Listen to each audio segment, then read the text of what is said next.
Welcome to Deca Rankings. Today we're exploring the complete pantheon of Greek gods and supernatural beings, from the mighty Olympians who ruled from Mount Olympus to the countless spirits and nymphs who inhabited every corner of the ancient Greek world. Zeus, known in ancient Greek as Zevs, was the king of the gods and ruler of Mount Olympus, commanding the sky, thunder, and lightning as his domains. Born as the youngest son of the Titans Cronus and Rhea, Zeus narrowly escaped being swallowed by his father through his mother's clever substitution of a stone wrapped in swaddling clothes. After reaching maturity in a cave on Crete, Zeus led a 10-year war called the Titanomachy against the Titans, ultimately forcing his father Cronus to regurgitate his swallowed siblings and establishing the reign of the Olympian gods. Following their victory, Zeus and his brothers Poseidon and Hades divided the cosmos by drawing lots, with Zeus claiming dominion over the sky, while his brothers took the sea and underworld, respectively. As supreme ruler, Zeus assigned all the gods their responsibilities and spheres of influence, maintaining order and justice throughout both the divine and mortal realms. The Cyclopes forged his signature weapon, the thunderbolt, which he wielded to enforce his will and punish those who defied him. Zeus was notorious for his numerous romantic affairs with goddesses, nymphs, and mortal women, often transforming into various forms such as a swan, bull, or golden rain to seduce his targets. These liaisons produced countless offspring, including major gods like Apollo, Artemis, Athena, Hermes, Persephone, and Dionysus, as well as legendary heroes such as Perseus and Heracles. Despite his infidelities, Zeus remained married to his sister Hera, whose jealous vengeance against his lovers and illegitimate children became the source of many Greek myths. From his throne on Mount Olympus, Zeus observed human affairs omnisciently, rewarding good conduct and punishing evil, embodying the principles of hospitality, oaths, and divine justice. His name, etymologically related to words meaning clear sky and sharing roots with the Latin divine, reflected his essential nature as a sky deity whose authority was absolute among gods and mortals alike. Hera, known in Greek as Hera, reigned as queen of the Olympian gods and goddess of marriage, women, childbirth, and family. Like her husband Zeus, Hera was born to the Titans Cronus and Rhea and endured imprisonment within her father's stomach after he swallowed her whole to prevent a prophecy of his overthrow. After Zeus freed his siblings and defeated the Titans, Hera became Zeus's third and final wife, with the god transforming into a cuckoo bird to seduce her. As queen of the gods, Hera ruled over Mount Olympus alongside Zeus and was revered throughout Greece as the protector of legal marriage and the rights of married women. Despite her exalted position, Hera's relationship with Zeus was famously turbulent, marked by constant conflicts over his numerous extramarital affairs and illegitimate children. Her jealousy manifested in relentless persecution of Zeus's lovers and their offspring, with victims including the goddess Leto, whom Hera forbade from giving birth on solid land, and the hero Heracles, whom she tormented throughout his entire life, despite him being named in her honor. Hera's vengeful nature extended to transforming rivals like Io into a cow and driving others to madness, though she never betrayed Zeus with affairs of her own, remaining absolutely loyal to her marriage vows. She bore several children with Zeus, including Ares, the god of war, Hebe, the goddess of youth, and Eileithyia, the goddess of childbirth, though some accounts claim she produced Hephaestus parthenogenically without a father. Hera's power extended beyond marriage to encompass authority over the heavens themselves, enabling her to bless mortals with clear skies or curse them with violent storms. The peacock became her sacred bird, the cow represented her maternal nature and ancient connections to fertility goddesses, and the cuckoo symbolized her role in seasonal cycles and marital fidelity. Once Hera even attempted a coup against Zeus with the aid of Poseidon and Athena, resulting in her punishment of being suspended from the sky with golden chains and iron anvils weighing down her ankles. Her worship was widespread throughout Greece, with major cult centers at Argos and Samos, where she was honored not only as Queen of Heaven, but as the patron deity protecting those cities in both peace and war. Poseidon, known in Greek as Poseidon, ruled as god of the sea, earthquakes, and horses, wielding his iconic three-pronged trident as the symbol of his vast power. Born to Cronus and Rhea, Poseidon shared the fate of his siblings by being swallowed whole by their father, only to be later freed when Zeus forced Cronus to regurgitate them. During the Titanomachy, the Cyclopes forged Poseidon's trident as a weapon of immense power, enabling him to help Zeus and his siblings defeat the Titans and establish Olympian rule. After the victory, the three brothers divided the cosmos by lot, with Poseidon receiving dominion over all the seas, oceans, and waters, while Zeus took the sky and Hades claimed the underworld. The name Poseidon means either husband of the earth or lord of the earth, reflecting his dual nature as both sea god and earth shaker who could cause devastating earthquakes with strikes of his trident. Poseidon dwelled in magnificent golden palaces beneath the waves, beautifully adorned with coral and sea flowers, traditionally located near Igi in Euboea, where he kept stables of white horses. His temperament was as unpredictable as the seas he controlled, with ancient Greeks describing him as moody, bad-tempered, and quick to take offense, bringing either calm seas or destructive storms based on his fluctuating emotions. Beyond his aquatic domain, Poseidon held deep associations with horses, either creating the first horse or fathering these noble creatures, and was worshipped throughout Arcadia with the surname Hippios, meaning of the horse. In his famous contest with Athena for patronage of Athens, Poseidon struck the Acropolis with his trident, creating either a saltwater spring or presenting a horse as his gift, though ultimately losing to Athena's olive tree. Poseidon fathered numerous offspring, including the sea messenger Triton, with his wife Amphitrite, the winged horse Pegasus with Medusa, and many monstrous children such as the Cyclops Polyphemus and the giant Antaeus. Sailors and fishermen made constant votive offerings and prayers to Poseidon for safe passage, sometimes drowning horses as sacrifices to gain his favor. His sacred animals included bulls, horses, and dolphins, while his chariot was drawn by hippocamps, magnificent creatures that were half horse and half fish. Demeter, known in Greek as Demeter, reigned as goddess of agriculture, the harvest, grain, and the fertility of the earth, holding dominion over the cycles of growth and the bounty that sustained mortal life. Daughter of the Titans Cronus and Rhea, Demeter endured the same fate as her siblings, swallowed whole by her father at birth, and later freed by Zeus to help overthrow the Titans. Her most famous and important myth centers on her beloved daughter Persephone, who was abducted by Hades to become queen of the underworld while gathering flowers in a meadow, an act committed with Zeus's permission but without consulting Demeter. Consumed by grief and rage at the loss of her daughter, Demeter withdrew her blessings from the earth, causing all crops to wither and die, plunging humanity into the first winter and threatening mass starvation. She wandered the earth disguised as an old woman, searching desperately for Persephone until she came to Eleusis, where King Celeus and Queen Metaneira received her with hospitality. In gratitude for their kindness, Demeter attempted to make their infant son immortal by placing him in fire each night, but was interrupted by his frightened mother and revealed her true divine form. Zeus finally intervened when the famine threatened to destroy all of humanity, commanding Hades to return Persephone, but because Persephone had eaten pomegranate seeds in the underworld, she was bound to return there for part of each year. This compromise created the cycle of seasons, with Persephone's time in the underworld corresponding to winter, when Demeter mourned and withdrew her gifts, and her return bringing spring and summer's abundance. Demeter's cult centered at Eleusis, where the Eleusinian mysteries became among the most important religious rites in ancient Greece, celebrating her story and promising initiates a blessed afterlife and knowledge of life's great secrets. She taught humanity the sacred arts of agriculture, particularly the cultivation of wheat and barley and the making of bread, making settled civilization and the end of nomadic hunting and gathering possible. Demeter was often depicted as a mature woman crowned with wheat sheaves, holding a cornucopia overflowing with the earth's abundance, or carrying torches representing her search for Persephone. Her sacred animals included pigs, which were sacrificed to her because they rooted in the earth like seeds, and serpents, which represented the earth's chthonic powers of renewal and regeneration. Athena, known in Greek as Athena, and bearing the epithet Pallas, reigned as goddess of wisdom, warfare strategy, handicrafts, and the patroness of Athens and civilized life. Her birth was among the most extraordinary in Greek mythology, emerging fully grown and completely armed from the forehead of Zeus after he swallowed her mother Metis, the titaness of wisdom and cunning counsel, to prevent a prophecy that their child would overthrow him. This unique birth made Athena the favorite child of Zeus, who trusted her above all others to wield his thunderbolt and the aegis, a snake-trimmed cape adorned with the terrifying face of Medusa. Unlike her brother Ares, who embodied the chaotic brutality of war, Athena represented the disciplined, strategic, and intellectual aspects of combat, defending cities and guiding heroes with tactical brilliance rather than mere bloodshed. She was patron goddess of Athens, having won the city in a contest against Poseidon by offering the gift of the olive tree, which provided oil, food, and wood, proving more valuable than Poseidon's offering of either a saltwater spring or a horse. The Parthenon, one of the most magnificent temples of the ancient world, stood on the Athenian Acropolis as her primary sanctuary, housing Phidias's colossal chryselephantine statue of Athena Parthenos. As goddess of handicrafts, particularly weaving and metalworking, Athena taught mortals these essential skills, though she punished the weaver Arachne by transforming her into a spider when the mortal woman boasted superior skill and wove a tapestry mocking the gods. Athena aided countless heroes, including Odysseus, whom she guided throughout his long journey home in the Odyssey, Perseus in his quest to slay Medusa, Heracles in his 12 labors, and Jason and the Argonauts in their quest for the Golden Fleece. She remained perpetually virgin, known by the epithet Parthenos, never engaging in romantic relationships and dedicating herself entirely to wisdom, just warfare, and the protection of civilization. The owl became her sacred bird, symbolizing wisdom and keen insight, while the olive tree represented her gift to Athens and the peace and prosperity she brought. In art, Athena was invariably depicted wearing full armor, including a crested helmet, carrying a spear and shield, embodying the perfect synthesis of martial prowess and intellectual superiority.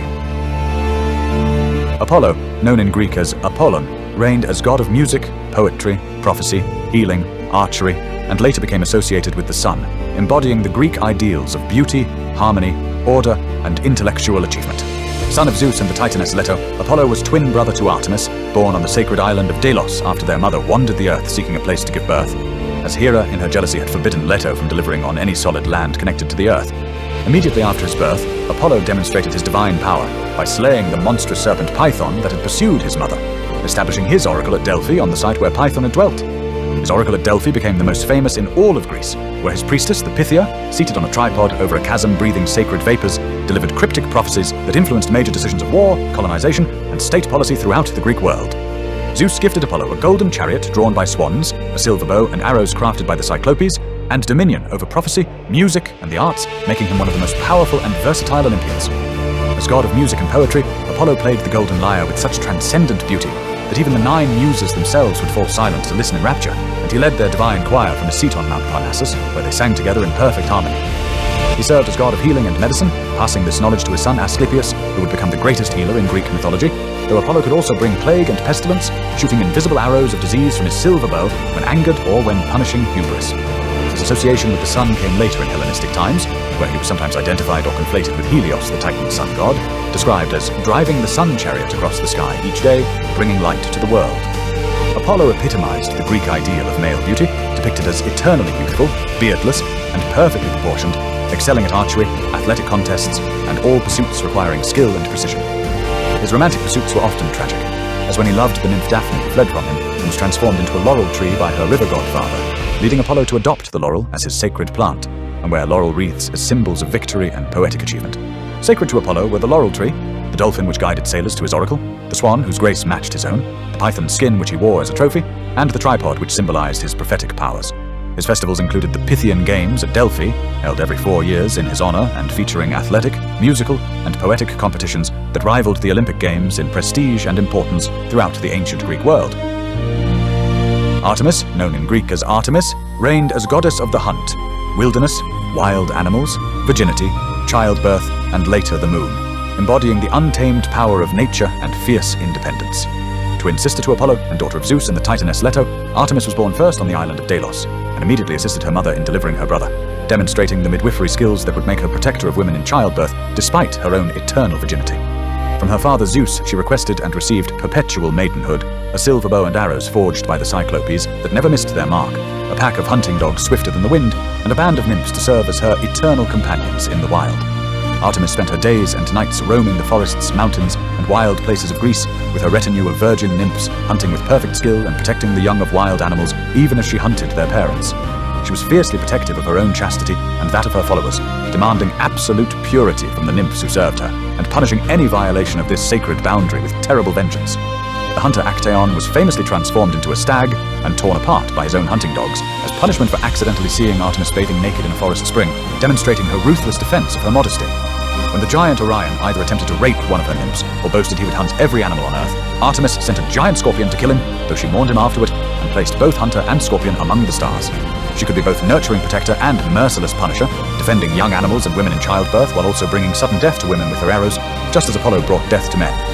Her association with the moon grew stronger in later mythology, where she was sometimes identified with Selene, the moon goddess, a silver bow representing the crescent moon, and her nocturnal hunts taking place under moonlight.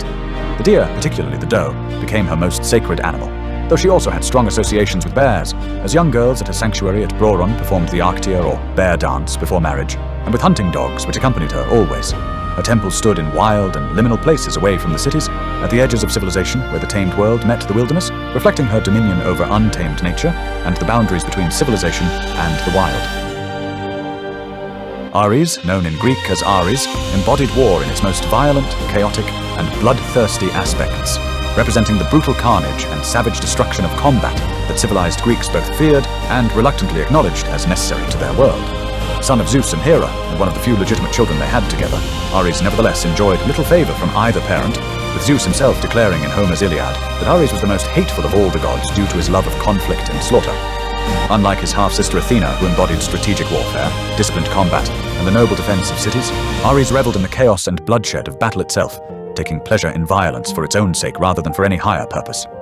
The Greeks held Ares in notably lower esteem than other Olympians, viewing him as a necessary evil rather than a beloved deity, and his worship was far less widespread than that of other major gods. In mythology, Ares was frequently depicted as cowardly, despite his fierce nature, fleeing the battlefield when wounded and crying out in pain, as when Athena struck him during the Trojan War, and he fled to Olympus bellowing like 10,000 men. His most famous relationship was his adulterous affair with Aphrodite, goddess of love, despite her marriage to Hephaestus, producing several children including Eros in some accounts, and the war daimones Phobos and Deimos, who personified fear and terror. The cuckolded Hephaestus eventually caught the lovers in an invisible bronze net he crafted specifically for this purpose, exposing them in bed together before all the assembled Olympians in one of mythology's most famous scenes of divine humiliation. Ares was particularly associated with Thrace in northern Greece, a region the Greeks considered wild, barbaric, and uncivilized, making it a fitting homeland for the savage god of war. His sacred animals included the vulture and dog, both scavengers associated with the grim aftermath of battle and the corpses left on blood-soaked fields. In artistic depictions, Ares typically appeared as a fully armed warrior wearing bronze armor and helmet, carrying spear and shield, often accompanied by his sister, Eris, goddess of strife, and his sons Phobos and Deimos.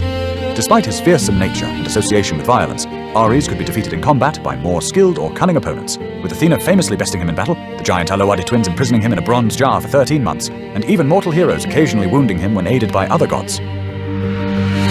Aphrodite, goddess of love, beauty, desire, and sexuality, held power over the hearts of both gods and mortals with her irresistible allure.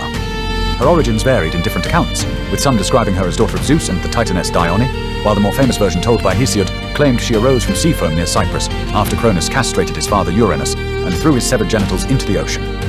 This latter birth story earned her the epithet Kypris, meaning of Cyprus, and the goddess maintained strong cult followings on Cyprus and Cythera. Aphrodite possessed a magical girdle called the cestus that made anyone who beheld her fall desperately in love. Despite being married to the craftsman god Hephaestus, Aphrodite conducted numerous affairs, most famously with Ares, the god of war, with whom she was caught in a trap by her humiliated husband and exposed before all the Olympians. Her mortal lovers included the beautiful youth Adonis, whose death she mourned deeply, and the Trojan prince Anchises, with whom she conceived Aeneas. The famous judgment of Paris saw Aphrodite promise the Trojan prince the most beautiful woman in the world, Helen of Sparta, in exchange for declaring her the fairest goddess, ultimately triggering the Trojan War. Her sacred animals included the dove, swan, and sparrow, while roses, myrtles, and apples were her sacred plants. Aphrodite could be both generous and vindictive, blessing loving unions but punishing those who scorned love or boasted of beauty greater than hers. Her Roman counterpart Venus would later become one of Rome's most important deities. Hephaestus, god of fire, metalworking, stonework, and craftsmanship, was the divine blacksmith who forged the weapons and tools of the gods from his volcanic workshop.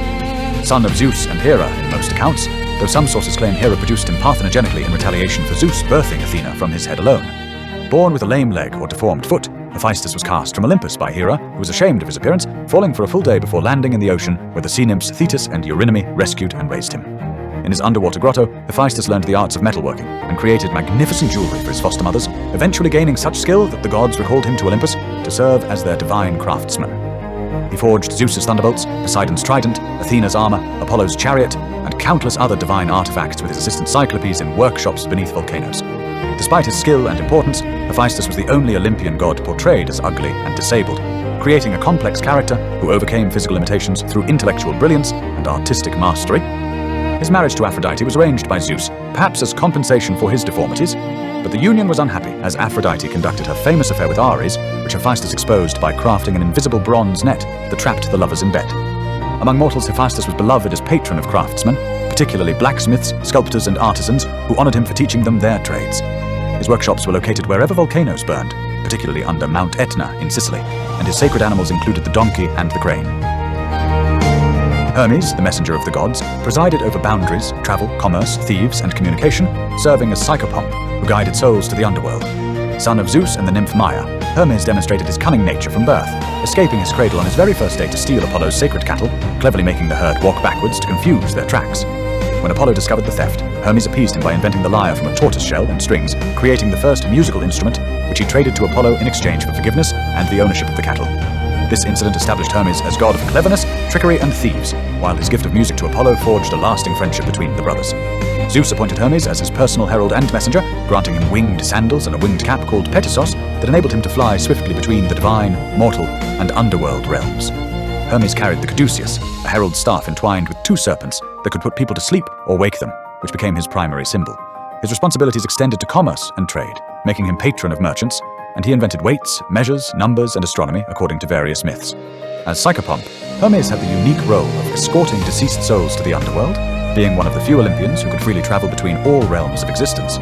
He aided numerous heroes, including Perseus, whom he provided with an adamantine sword to slay Medusa, and Odysseus, to whom he gave the magical herb moly as protection against Circe's magic. Sacred to Hermes were the tortoise from which he created the lyre, the ram and hawk as sacrificial animals, and the rooster who announced the dawn. Dionysus, god of wine, festivity, theatre, and religious ecstasy, represented both the liberating joy and dangerous madness that wine and ritual could bring. Son of Zeus and the mortal Semele, Dionysus had a dramatic birth after Hera tricked his mother into demanding Zeus reveal his true divine form, which incinerated Semele instantly. Zeus rescued the premature fetus by sewing it into his own thigh, allowing Dionysus to complete gestation before being born a second time, earning him the epithet twice born. Hera's persecution continued throughout his childhood, driving Dionysus temporarily mad and forcing him to wander through Egypt, Syria, and Asia, teaching the cultivation of grapes and winemaking. Upon reaching adulthood, Dionysus returned to Greece with a following of Maenads, wild female devotees, and satyrs, establishing his cult through demonstrations of his power to drive people to ecstatic frenzy. His worship involved dramatic festivals featuring theatre performances, with both tragedy and comedy developing from Dionysian rituals, making him patron of all dramatic arts. The god could be both benevolent and terrifying, blessing those who accepted his worship with joy and fertility, while driving those who rejected him to madness, as shown in the myth of King Pentheus, who was torn apart by his own mother while under Dionysian frenzy. Dionysus married the abandoned princess Ariadne on the island of Naxos, elevating her to divine status and making her his consort. His symbols included the thyrsus, a staff topped with a pine cone and wrapped in ivy, the grapevine, and the panther. Eventually, Dionysus replaced Hestia as one of the 12 Olympians in most traditions, reflecting the importance of his cult in later Greek religion. Zagreus was the Orphic version of Dionysus, representing a darker and more mystical conception of the wine god, described as son of Zeus and Persephone, according to Orphic theology, rather than Zeus and Semele as in mainstream Greek myth.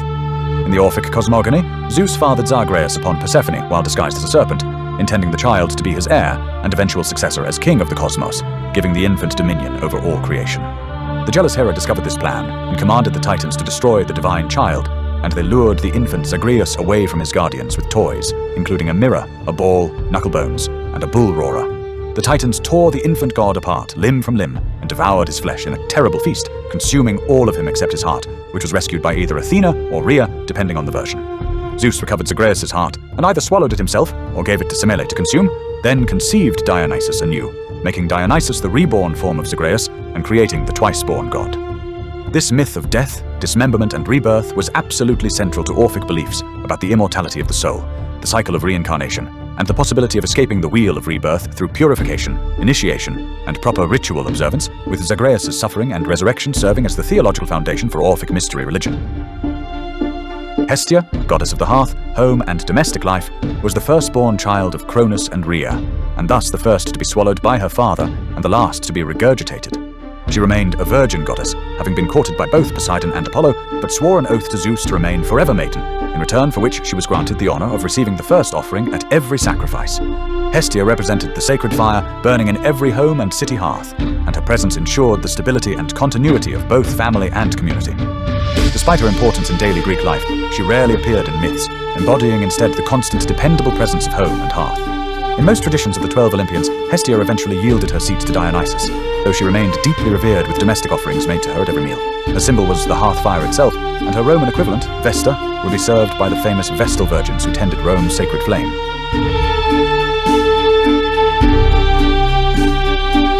Hades, known in Greek as Hades or Hades, ruled as god of the underworld and the dead, presiding over the shadowy realm beneath the earth, where all mortal souls journeyed after death regardless of how they lived their lives.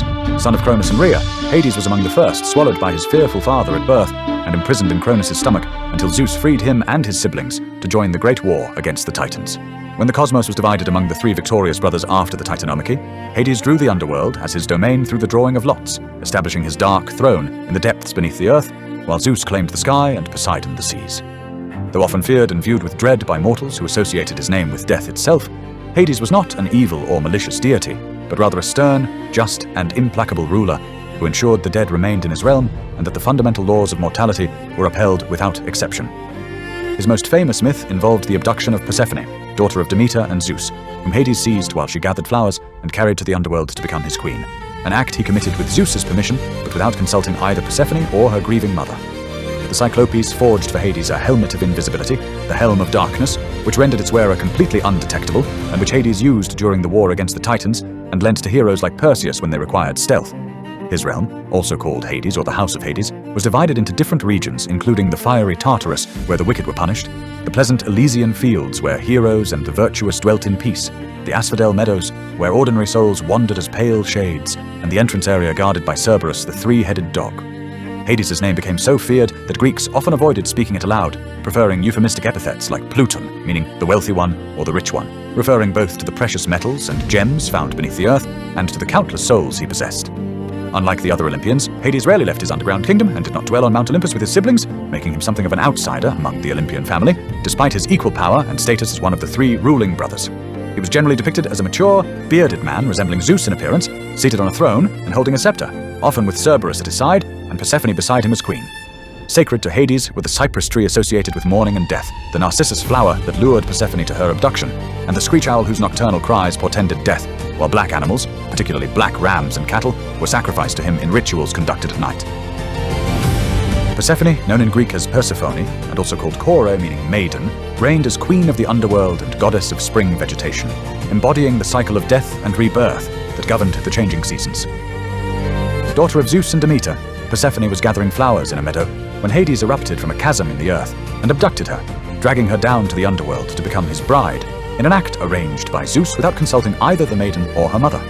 Demeter's grief at losing her daughter caused the first winter, as the goddess of agriculture withdrew her blessings from the earth, refusing to allow anything to grow until her daughter was returned. Zeus finally intervened when the resulting famine threatened to destroy all of humanity, commanding Hades to release Persephone. But the god of the underworld had tricked her into eating pomegranate seeds, which bound her to his realm for part of each year. The compromise reached dictated that Persephone would spend part of the year in the underworld with Hades and part on earth with her mother, creating the eternal cycle of seasons with her descent, bringing winter's death and her return heralding spring's rebirth. During her time as queen of the underworld, Persephone ruled alongside Hades with authority equal to his own, commanding the spirits of the dead, judging souls, and displaying a fierce and terrible aspect quite different from her spring maiden persona. She was central to the Eleusinian mysteries, the most important mystery religion of ancient Greece, where her story represented the promise of renewal, the continuation of life after death, and the secrets of existence itself. Her dual nature as both innocent maiden of spring and powerful queen of the dead made her one of the most complex figures in Greek mythology, embodying transformation, the passage between worlds, and the inevitability of death followed by new life. Sacred to Persephone were the pomegranate whose seeds sealed her fate, the narcissus flower she was picking when abducted, asphodel flowers that grew in the underworld meadows, and grain which represented both her mother's gifts and the seeds buried in earth that die and are reborn. Hebe, goddess of youth and the prime of life, served as cupbearer to the gods on Mount Olympus, pouring the divine nectar and ambrosia that maintained the gods' immortality at their celestial feasts. Daughter of Zeus and Hera, Hebe possessed the miraculous power to restore youth to both gods and mortals alike, reversing the ravages of age and returning aged bodies to their youthful prime. Her name literally meant youth in Greek, and she personified the bloom of young adulthood. The period of perfect health and beauty before age began its inevitable decline. After serving the Olympians for ages, Hebe eventually married the deified hero Heracles when he ascended to Olympus following his death, representing his ultimate reward and reconciliation with her mother Hera, who had persecuted him throughout his mortal life. This marriage symbolized Heracles' transformation from struggling mortal to eternal god, with Hebe restoring him to perpetual youth and vigor. In some traditions, Hebe lost her position as cupbearer when she tripped while serving the gods, being replaced by the beautiful Trojan prince Ganymede, whom Zeus had abducted, though other accounts say she willingly retired from service upon her marriage. She was worshipped alongside Heracles at his shrines and was invoked by those seeking to preserve their youth or regain their vitality. Eileithyia, known in Greek as Eileithyia, reigned as goddess of childbirth and the pains of labor, holding power over the most dangerous and critical moment in any woman's life in the ancient world. Daughter of Zeus and Hera, Eileithyia could determine whether a birth proceeded smoothly or became agonizingly difficult, and her presence or absence meant the difference between life and death for both mother and child. She was sometimes prevented by her jealous mother Hera from attending the births of Zeus's illegitimate children, as when Hera detained her to delay the birth of Apollo and Artemis by Leto for 9 days and nights, or when she tried to prevent Heracles from being born to Alcmene. Women in labor prayed desperately for Eileithyia to attend them, offering her gifts and sacrifices to ensure her favor and a safe delivery. She was typically depicted as a woman holding torches, which symbolized the burning pains of childbirth, or with her arms raised in the gesture midwives used when assisting births. Occult centers were located at caves, particularly at Amnisos in Crete, where tradition held she was born, as caves symbolized the womb of the earth itself. Eileithyia sometimes appeared in plural form as the Eileithyii, representing the multiple aspects of childbirth, or different goddesses of labor attending a single birth together. Iris, goddess of rainbows and divine messenger, served as the personal herald of the gods, particularly Hera, carrying messages between heaven and earth, sea and underworld with unmatched speed. Daughter of the Titan Thaumas and the Oceanid Electra, Iris traveled on rainbow bridges that connected different realms of existence, her path through the sky leaving a trail of shimmering colors. Her golden wings allowed her to fly swiftly through the air and across the surface of the sea, and she could traverse the entire cosmos in moments, making her the perfect messenger for urgent divine communications. Unlike Hermes, who served as Zeus's messenger and heralds to mortals, Iris primarily carried messages between the gods themselves, particularly serving Hera in her schemes and plans. She could descend to Earth to relay divine commands to mortals, or ascend to Olympus bearing prayers and sacrifices from humans below, serving as the vital link between divine and mortal realms. Iris personified the rainbow itself, which ancient Greeks saw as a pathway between Earth and heaven, and her appearance in the sky after storms signaled the gods' favor and the restoration of peace. She was typically depicted as a beautiful winged woman, carrying a herald's staff called a caduceus, dressed in light, flowing garments that shimmered with the colors of the rainbow, and sometimes carrying a ewer of water from the river Styx for oath-swearing.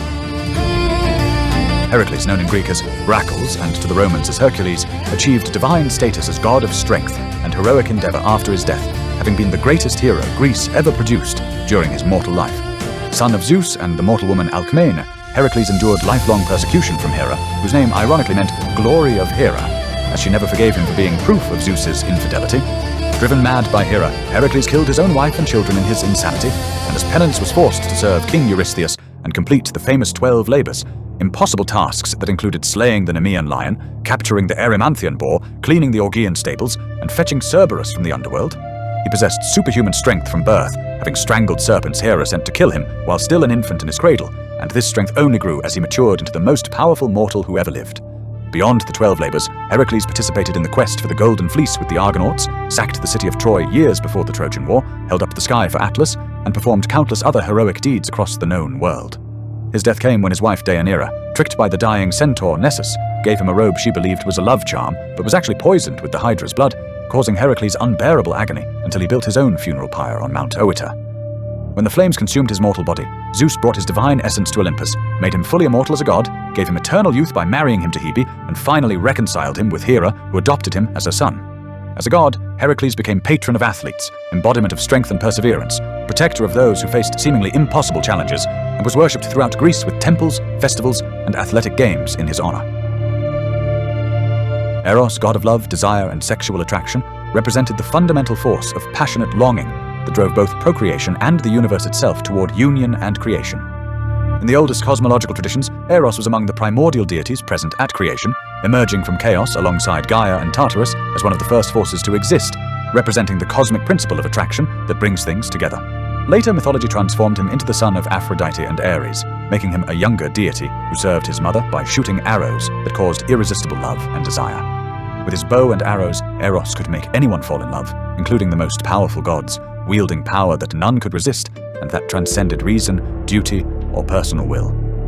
His golden arrows caused passionate love in those they struck, while his lead arrows produced aversion and rejection, giving him complete control over the hearts of gods and mortals. He fell deeply in love with the mortal Psyche, whose beauty rivaled Aphrodite's, and their eventual union after Psyche's trials produced the goddess Hedone, representing the offspring of love and the soul. Sacred to Eros were roses, torches that symbolized the burning of desire, and the lyre whose music could stir romantic feelings, while he was typically depicted as either a beautiful winged youth, or, in later periods, as a mischievous child or infant called Cupid by the Romans.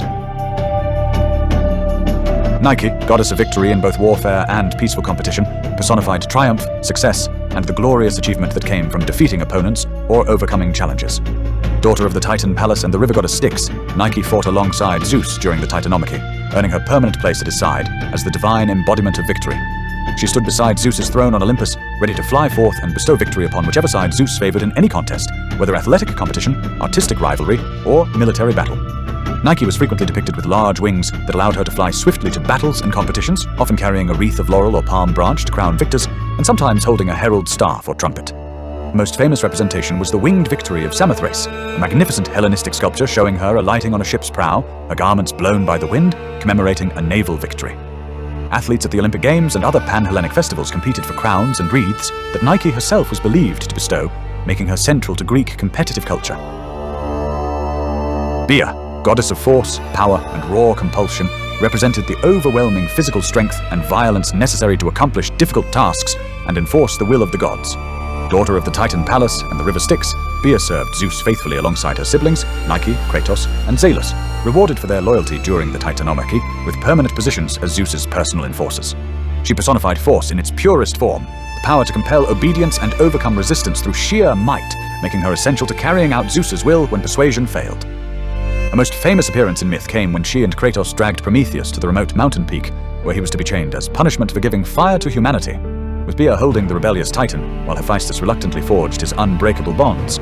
She represented the uncomfortable truth that divine justice sometimes required violence and coercion, embodying the harsh enforcement of cosmic order. Unlike her siblings, who sometimes acted independently, Bia rarely appeared in myths outside her role as Zeus's agent of compulsion, representing pure force without the personality or motivation that characterized other deities. Kratos, god of strength, power, and sovereign authority, embodied the legitimate force and might that upheld divine rule and cosmic order. Son of the Titan Palace and the river Styx, Kratos earned his position as one of Zeus's chief enforcers through unwavering loyalty during the war against the Titans. He personified not just physical strength, but the power of authority itself, the might that kings and rulers wielded to maintain their dominion and enforce their commands. In the myth of Prometheus's punishment, Kratos appeared alongside his sister Bia to chain the rebellious Titan, speaking harshly and without pity about the necessity of enforcing Zeus's will. His name became synonymous with power and dominion, representing the strength of legitimate rule and the force necessary to maintain cosmic order against chaos and rebellion.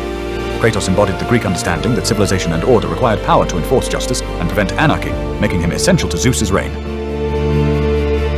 Zealous, god of dedication, zeal, eager rivalry, and emulation, personified the intense devotion and competitive spirit that drove both gods and mortals to excel and surpass others in achievement. Son of the Titan Palace and the river Styx, Zealous stood by Zeus's throne alongside his siblings after their service in the Titanomachy, representing the passionate commitment to victory and excellence. He embodied positive rivalry and emulation rather than destructive jealousy, inspiring athletes to train harder, artists to create more beautifully, and warriors to fight more courageously through desire to match or exceed the achievements of others. His influence drove the competitive spirit that permeated Greek culture, from athletic games to artistic competitions to philosophical debates, where men strove to prove themselves superior to their peers. Zealous represented the fire of ambition that could elevate humanity to greatness, the zealous pursuit of excellence that the Greeks called arete. Unlike Eris, whose discord brought harmful strife, Zealous brought beneficial competition that pushed individuals and society toward achievement and glory. Eris, goddess of strife, discord, and chaos, delighted in sowing conflict, rivalry, and chaos wherever she went, feeding on the misery and destruction that followed in her wake. Sister and companion of Ares, she accompanied him to battlefields where she stirred up quarrels among warriors, turned allies against each other, and intensified the hatred and bloodlust that made wars more vicious and destructive. Her most famous act was sparking the chain of events that led to the Trojan War when, furious at not being invited to the wedding of Peleus and Thetis, she threw a golden apple inscribed to the fairest among the assembled goddesses. This apple, later called the Apple of Discord, caused Hera, Athena, and Aphrodite to compete for the title of Most Beautiful, leading to the judgment of Paris, which in turn led to Paris claiming Helen and igniting the decade-long Trojan War. In Hesiod's cosmology, two forms of Eris existed: the harmful Eris who brought war and conflict, and a beneficial Eris who inspired healthy competition and motivated farmers, craftsmen, and workers to strive for excellence. The malevolent Eris bore numerous dark offspring, including Ponos, toil, Lethe, forgetfulness, Limos, hunger, and the Algaea, pains, making her one of the most destructive forces in the cosmos. Despite her evil nature, or perhaps because of it, Eris was worshipped by those seeking to turn discord against their enemies, and her influence was acknowledged as a fundamental force in both divine and mortal affairs.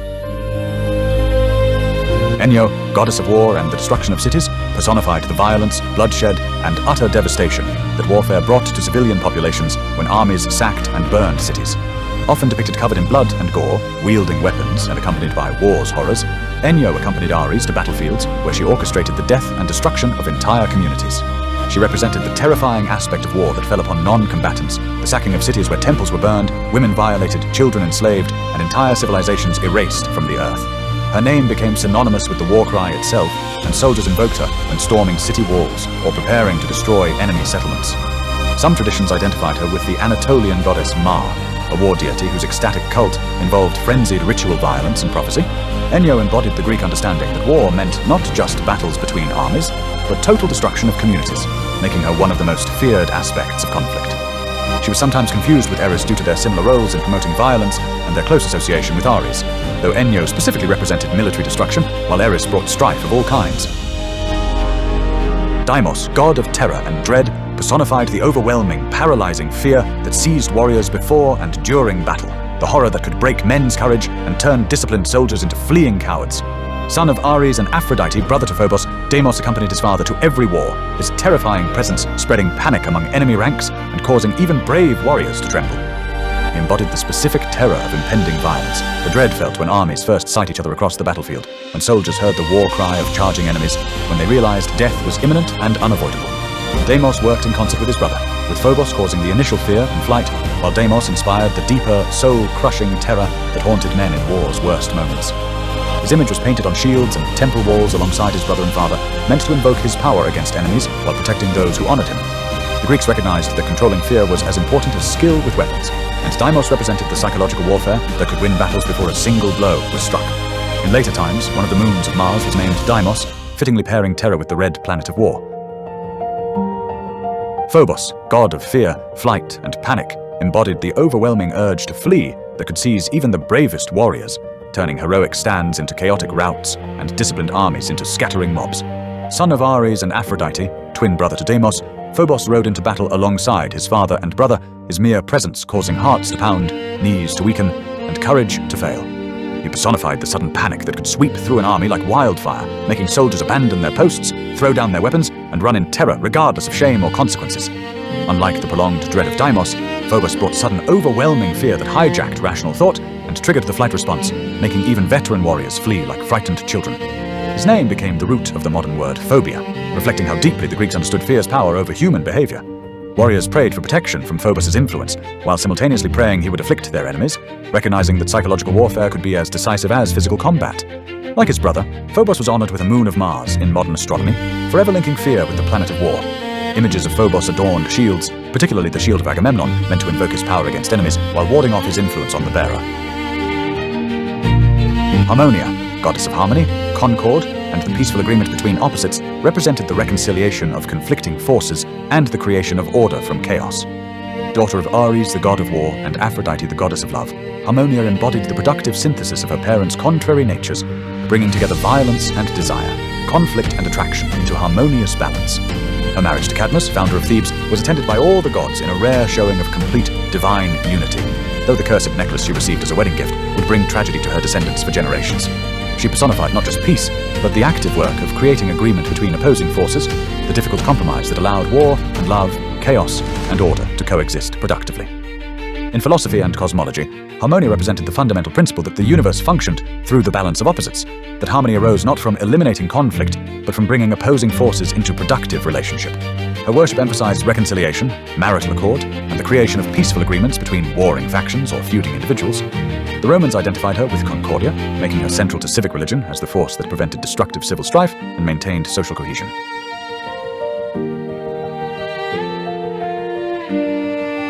The Muses were the 9 goddesses of arts and sciences who inspired all creative and intellectual endeavors. Daughters of Zeus and the Titaness Mnemosyne, goddess of memory, they dwelt on Mount Helicon and Mount Parnassus, where they sang in beautiful voices. Calliope presided over epic poetry and eloquence, often depicted with a writing tablet. Clio governed history and historical writing, preserving the deeds of gods and heroes for posterity. Erato inspired love poetry and lyric poetry, particularly songs of desire and passion. Euterpe held dominion over music and lyric poetry, often shown with a flute. Melpomene represented tragedy in theatre, typically portrayed with the tragic mask and wearing buskins.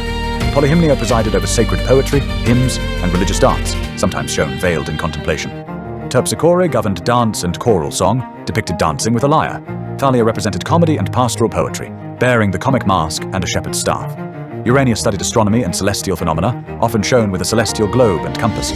Artists, poets, musicians, and scholars invoked the Muses at the beginning of creative works, seeking their divine inspiration. Apollo led the Muses in their performances, earning him the epithet Musagetes, meaning leader of the Muses. The Horai were goddesses of the seasons, natural order, and the progression of time who guarded the gates of Olympus. Daughters of Zeus and Themis, they numbered either 3 or 4, depending on the tradition. Eunomia represented good order and lawful conduct in society, ensuring proper governance. Dike embodied justice and fair judgment, later becoming associated with Astrea, who fled to the heavens at the end of the Golden Age. Irene personified peace and the prosperity that came from harmonious relations between cities and peoples. In some traditions, Carpo represented autumn and the ripening of fruit, completing the cycle of 4 seasons. The Horai opened and closed the gates of heaven to allow the gods passage, and they attended Aphrodite and other deities. Their names reflected the Greek understanding of justice and proper order as fundamental to the changing seasons and agricultural cycles.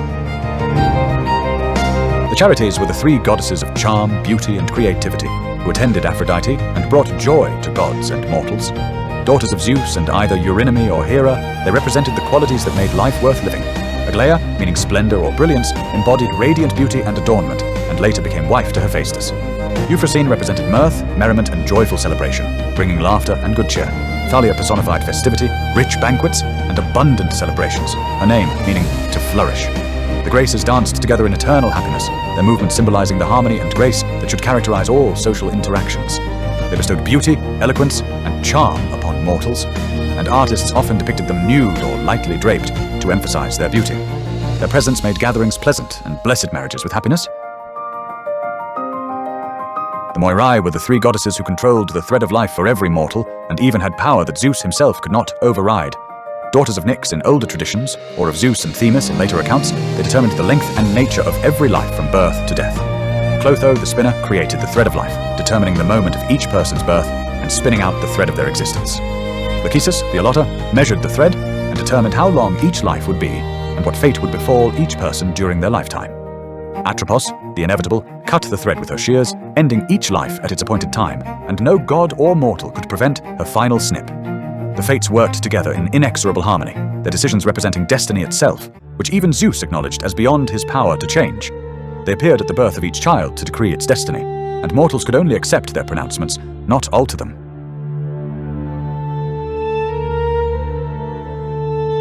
The Asclepiads were the collective group of healing deities descended from or associated with Asclepius, who presided over medicine and health. Asclepius himself, son of Apollo and the mortal Coronis, became the greatest physician in Greek mythology after being taught medicine by the centaur Chiron. He grew so skilled that he could raise the dead, which prompted Zeus to strike him down with a thunderbolt, fearing mortals would become immortal, though Zeus later placed him among the stars as the constellation Ophiuchus. Hygieia, Asclepius' daughter, governed health, cleanliness, and hygiene, with her name giving us the modern word. Panacea, another daughter, possessed knowledge of remedies for all ailments, literally being the cure-all whose name means all healing. Iaso specialized in recuperation and the recovery process, helping patients regain strength after illness. Acessa focused specifically on the healing of wounds and injuries, mending damaged flesh. Egil represented radiant good health and the glow of wellness that showed in healthy bodies. Epione, wife of Asclepius, soothed pain and suffering, bringing comfort to the afflicted. Telesphorus, a mysterious childlike god wearing a hooded cloak, governed convalescence and the completion of healing, representing the final stage of recovery. Together, this family formed the foundation of Greek medical practice, with healing temples called Asclepieia built throughout the Greek world, where sick pilgrims sought divine cures through sacred dreams and rituals. The Dioscuri were the twin gods and protectors of sailors, horsemen, and athletes. Castor excelled in horsemanship and horse taming, while his brother Polydeuces, known as Pollux to the Romans, mastered boxing and hand-to-hand combat. Sons of later, though Polydeuces was son of Zeus while Castor was son of the mortal Tyndareus, they were inseparable brothers. When Castor was killed, Polydeuces begged Zeus to let him die as well rather than live without his twin. Zeus allowed them to share immortality, spending alternate days on Olympus and in the Underworld, and placed them among the stars as the constellation Gemini. They appeared to sailors as St. Elmo's fire, electrical phenomena on ship masts during storms, assuring safe passage. The Erotes were the collective group of winged gods who represented various aspects of love and desire, with Eros serving as their chief. Eros himself embodied sexual love and desire, shooting golden arrows that caused passionate attraction. Anteros represented requited love and punished those who scorned romantic advances, ensuring love was returned. Emeros personified impetuous desire and immediate longing, the sudden passion that could overwhelm rationality. Pothos embodied yearning and the ache of absence, the longing felt for distant or unattainable lovers. These gods attended Aphrodite, spreading love and desire throughout the cosmos at her direction. They were typically depicted as winged youths or children, armed with bows and arrows that could strike hearts with irresistible passion.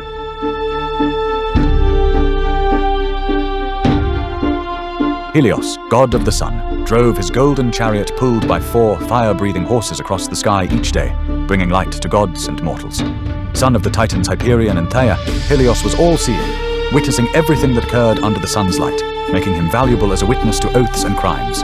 He rose each morning from the eastern ocean, crossed the heavens, and descended in the west, then returned to the east overnight in a golden cup that sailed around the edge of the world. His son Phaethon famously drove the sun chariot for a day, but lost control, scorching the earth until Zeus struck him down. Helios owned sacred cattle on the island of Thrinacia, whose slaughter by Odysseus' men led to their destruction. The Colossus of Rhodes was built in his honor, one of the 7 wonders of the ancient world. Selene, goddess of the moon in its full glory, drove her silver chariot pulled by 2 white horses or oxen across the night sky, illuminating the darkness with her gentle, silvery light. that was pale reflection of her brother's solar fire. Daughter of the Titans Hyperion and Theia, sister to Helios the sun and Eos the dawn, Selene represented the full moon in all its radiance. Distinct from Artemis, who became associated with the crescent moon in later tradition, and Hecate, who ruled the dark moon. She fell deeply in love with the beautiful mortal Endymion, a shepherd or king whose extraordinary handsomeness captivated her heart, and she asked Zeus to grant him a special blessing so she would never lose him to age or death. Zeus granted Endymion eternal sleep combined with eternal youth, allowing him to slumber forever in a cave on Mount Olympus while remaining perpetually young and beautiful. And each night Selene descended from the heavens to visit and gaze upon her sleeping beloved.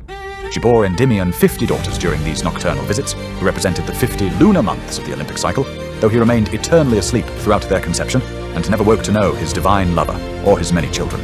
Selene's nightly journey across the sky in her silver chariot, rising in the east and traveling westward before descending, represented her eternal vigil and her regular visits to her sleeping mortal lover, making her one of the most romantic and melancholy figures in Greek mythology. Eos, goddess of dawn and personification of the rosy-fingered light that appeared each morning in the eastern sky, opened the gates of heaven with her rosy fingers, heralding the arrival of her brother, Helios the sun god, and dispelling the darkness of night. Daughter of the Titans, Hyperion and Theia, sister to Helios and Selene, Eos drove a chariot pulled by two horses named Lampos, meaning shining, and Phaethon, meaning radiant, racing across the sky ahead of the sun to announce his coming. She was cursed by Aphrodite with insatiable desire for beautiful young mortal men as punishment for sleeping with Ares, Aphrodite's lover, causing Eos to abduct numerous handsome youths, including Tithonus, Cleitus, Cephalus, and Orion. Her most famous love was Tithonus, a Trojan prince whose extraordinary beauty captivated her heart. She begged Zeus to grant him immortality so they could be together forever, which Zeus granted, but Eos forgot to also request eternal youth for her beloved.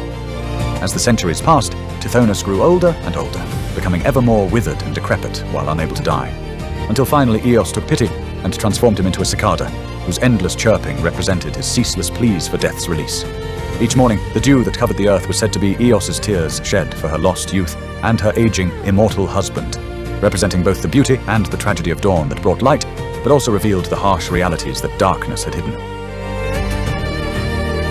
Hypnos, god of sleep and personification of slumber, dwelt in a dark cave in the Underworld, where the river Lethe flowed, bringing forgetfulness and necessary rest to weary mortals and even the gods themselves.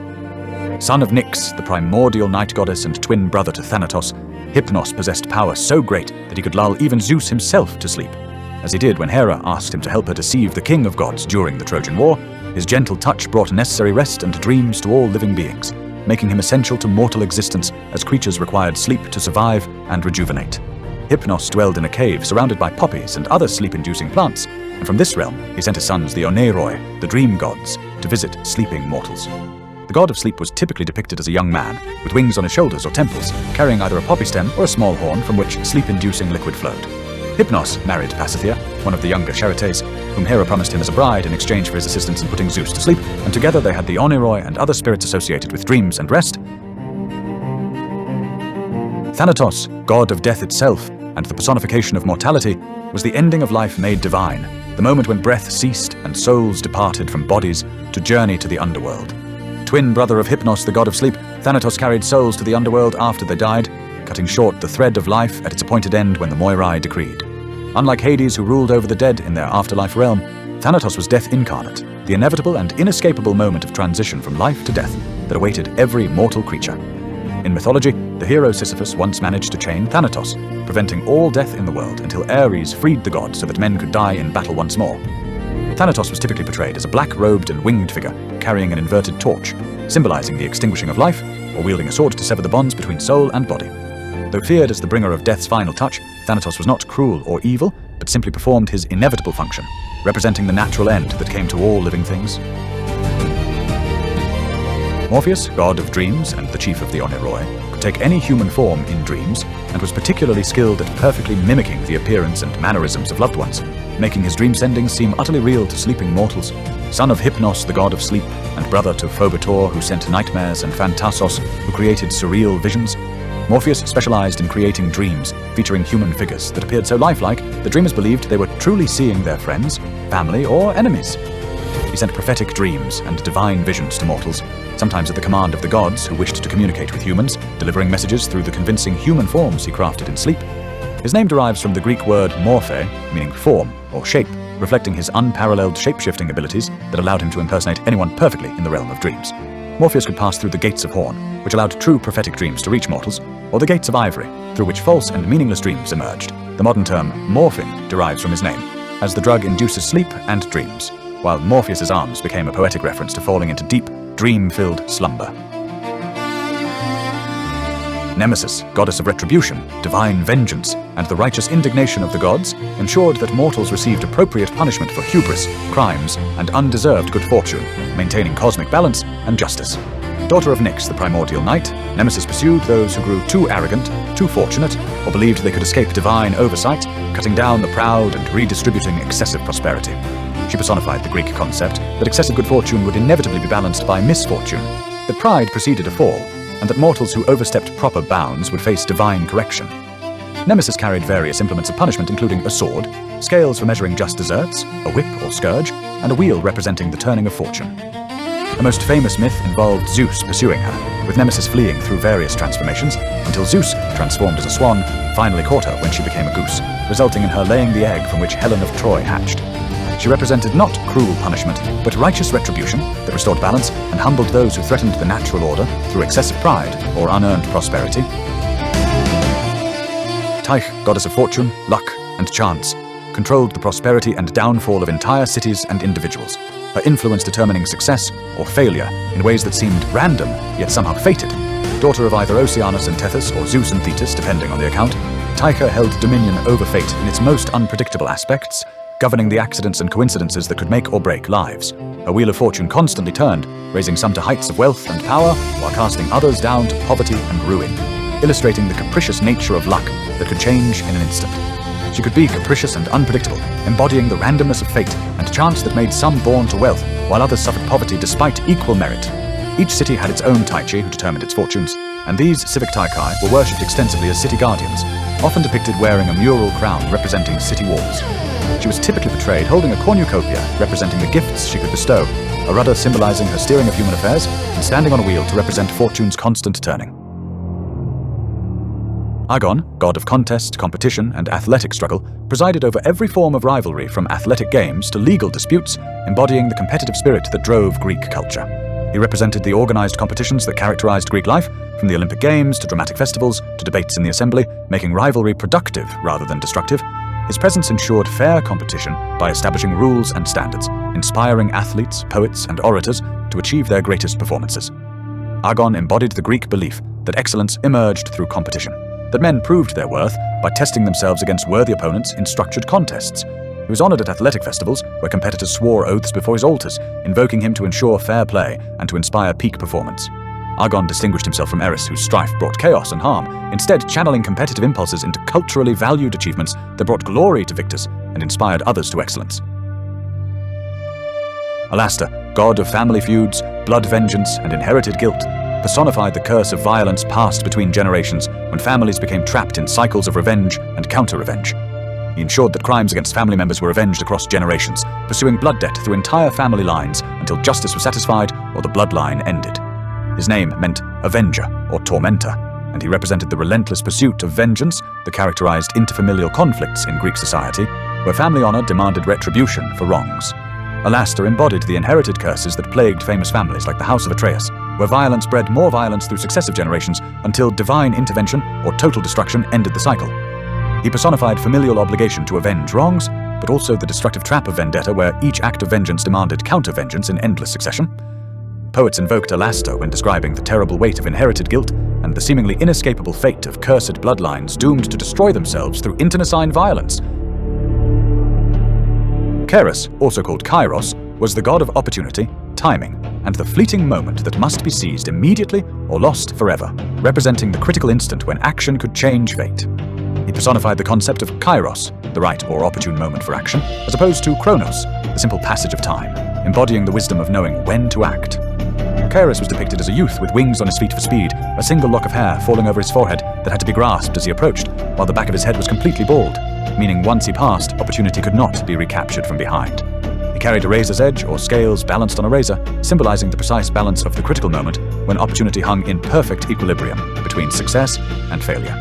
His image taught the lesson that opportunity comes swiftly, must be recognized instantly, and seized without hesitation, for delay meant the moment would pass, and the chance would be forever lost. Keras represented the Greek understanding that success required not just skill and effort, but also the wisdom to recognize and seize the propitious moment when circumstances aligned favorably. Hedone, goddess of pleasure, enjoyment, sensual delight, and bodily gratification, embodied the pleasures that made life worth living and the satisfaction that came from fulfilling desires. Daughter of Eros and Psyche, representing the union of love and the soul, Hedone personified the joy and happiness that resulted from love's consummation and the soul's fulfillment. She represented both physical pleasures like eating, drinking, and sexual satisfaction, as well as emotional pleasures like joy, contentment, and the happiness of achieving one's desires. Her name gave rise to the word hedonism, the philosophical pursuit of pleasure as the highest good, though she herself represented pleasure in its balanced form rather than destructive excess. Hedone embodied the Greek understanding that pleasure was a legitimate and important part of human experience, something to be enjoyed rather than entirely suppressed, though wisdom required moderating pleasure with self-control. She represented the sensual joys that the gods themselves enjoyed, from the pleasure of ambrosia and nectar to the delights of music, beauty, and love that filled divine existence. Peitho, goddess of persuasion, seduction, and the power of compelling speech, could change minds, win hearts, and convince the unwilling through honeyed words and irresistible rhetoric.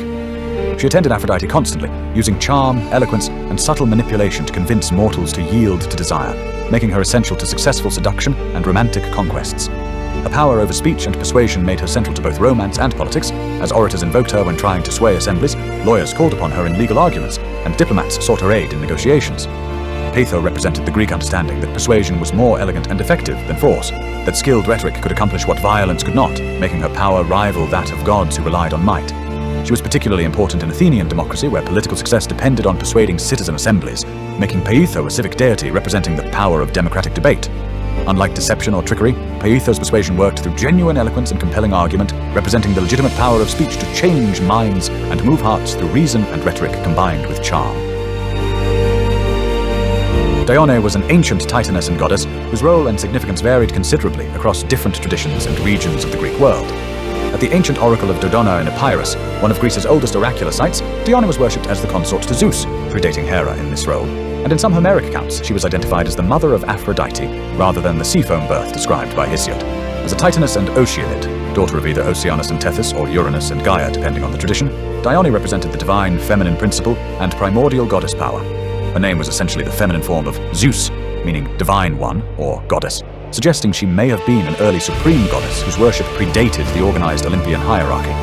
She represented a time in Greek religion before the patriarchal Olympian system dominated, when female deities held equal or greater power, particularly in oracular and prophetic functions. Though largely displaced by Hera in later mythology, Dione remained honored at Dodona alongside Zeus at his sacred oak grove, where priestesses interpreted the rustling of leaves as divine messages.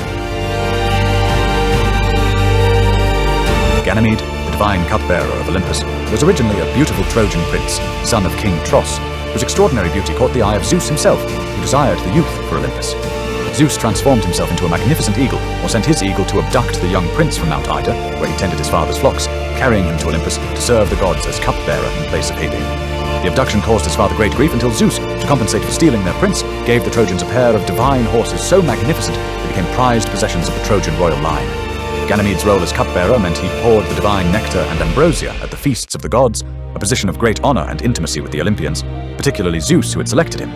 His story became emblematic of pederasty in Greek culture, where older men formed educational and erotic relationships with beautiful youths, though the power dynamics of a god abducting a mortal made Ganymede's situation more complex than human relationships.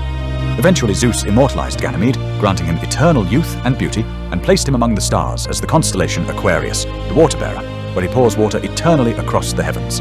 His name became synonymous with beautiful youths who attracted powerful patrons, and his myth was celebrated in art, poetry, and philosophy throughout ancient Greece. In some versions of the myth, Ganymede became one of Zeus's cupbearers alongside Hebe, rather than replacing her entirely, the two sharing the honor of serving the king of gods. Ariadne, goddess of mazes, passion, and vegetation, was originally a mortal Cretan princess, daughter of King Minos and Queen Pasiphae, who fell in love with the Athenian hero Theseus when he arrived as one of the youths to be sacrificed to the Minotaur. She defied her father by providing Theseus with a ball of thread that allowed him to navigate the labyrinth and escape after killing the Minotaur, then fled Crete with him as his bride. Theseus cruelly abandoned her while she slept on the island of Naxos, leaving her heartbroken and alone on the deserted shore, though different accounts give various reasons for this abandonment, ranging from divine command to simple callousness. Dionysus discovered the weeping princess and fell deeply in love with her, making her his divine wife and granting her immortality, crowning her with a diadema of stars that became the constellation Corona Borealis. As Dionysus' consort, Ariadne became goddess of labyrinths and pathways, representing the thread that guides one through life's complexities, and she participated in his ecstatic rites and wine celebrations. She bore Dionysus several children, including Oenopion, Thoas, Staphylos, and Peparethus, who became kings and heroes, and was worshipped particularly on Naxos and Cyprus, where her marriage to Dionysus was celebrated in annual festivals. Psyche, goddess of the soul and personification of the human spirit, was originally a mortal princess whose extraordinary beauty rivaled even Aphrodite's, causing mortals to worship her instead of the goddess and igniting Aphrodite's jealous fury. Aphrodite commanded her son Eros to make Psyche fall in love with the ugliest creature on earth, but when Eros saw her beauty, he accidentally pricked himself with his own arrow and fell hopelessly in love with her instead. Eros arranged for Psyche to be brought to his palace, where he visited her only in darkness, forbidding her to ever look upon his face while showering her with luxury and love, though her jealous sisters convinced her that her mysterious husband must be a hideous monster. When Psyche finally lit a lamp to gaze upon her sleeping husband, she discovered he was the beautiful god Eros. But a drop of hot oil from her lamp fell upon him, waking him and causing him to flee in betrayal and hurt. Psyche wandered the earth desperately searching for her lost love, and was forced by Aphrodite to complete a series of seemingly impossible tasks, including sorting an enormous pile of mixed grains, gathering golden fleece from man-eating sheep, fetching water from the river Styx, and descending to the underworld to obtain a box of Persephone's beauty. After successfully completing all tasks, though she opened the forbidden box and fell into death-like sleep, Zeus took pity on the lovers and granted Psyche immortality, officially blessing her marriage to Eros and reconciling Aphrodite to their union. Their wedding was celebrated on Olympus with all the gods in attendance, and Psyche bore Eros a daughter named Hedone, goddess of pleasure, with her story representing the soul's journey through trials to achieve immortality and union with divine love. Leucothea, marine goddess who aided sailors in distress, was originally the mortal princess Ino, daughter of Cadmus and Harmonia, who became second wife of King Athamas of Boeotia and stepmother to his children from his first marriage. When Hera drove Athamas mad with jealousy as punishment for Ino helping to raise the infant Dionysus, the crazed king hunted his own family, believing them to be wild animals, killing one of Ino's sons. Ino fled in terror, clutching her remaining son Melicertes, and in desperation threw herself from a cliff into the sea, rather than be caught by her murderous husband, plunging into the waves with a child. The sea gods took pity on the tragic mother and transformed both her and Melicertes into marine deities, with Ino becoming Leucothea, whose name meant white goddess, and Melicertes becoming the god Palaemon. As Leucothea, she became a goddess who appeared to sailors in distress during storms, providing divine assistance and guidance to those facing shipwreck or drowning at sea. She famously appeared to Odysseus during his journey home, giving him her magical veil that kept him afloat when Poseidon destroyed his raft, saving the hero from drowning and ensuring he reached the land of the Phaeacians safely. Sailors invoked her name during storms and made offerings to her for safe passage, particularly revering her at coastal shrines, where she was honored as protector of those who traveled to the dangerous seas. Thyone, goddess of Dionysian frenzy and the Bacchic celebration, was originally the mortal Theban princess Semele, daughter of King Cadmus and Harmonia, who became one of Zeus's many mortal lovers and conceived the god Dionysus. Hera, consumed by jealousy, disguised herself as Semele's elderly nurse and convinced the naive princess to ask Zeus to appear before her in his true divine form as proof of his love, knowing this request would be fatal. When Zeus reluctantly revealed his full glory as god of thunder and lightning, his divine radiance instantly incinerated the mortal Semele, though Zeus managed to rescue the 6-month fetus of Dionysus from her womb and sewed it into his own thigh to complete the gestation. After Dionysus achieved full godhood and took his place among the Olympians, he descended to the Underworld in one of his first acts as a deity to retrieve his mortal mother's soul from the realm of the dead. Dionysus brought Semele to Olympus, where Zeus granted her immortality and renamed her Thyone, making her a goddess and allowing her to dwell eternally among the gods. She became associated with the ecstatic, frenzied aspects of Dionysian worship, representing the mortal elevated to divinity through her connection to the twice-born god, and was honored in Dionysian mysteries as the mother who died and was reborn into immortal life. Aristaeus, god of beekeeping, cheese-making, olive-growing, and useful rustic arts, was son of Apollo and the nymph Cyrene. Trained by the Muses and blessed by Gaia with knowledge of agriculture and animal husbandry, he taught mortals the essential skills of apiculture, showing them how to keep bees for honey and wax, make cheese from milk, cultivate olive trees for precious oil, and numerous other practical arts that allowed civilization to flourish.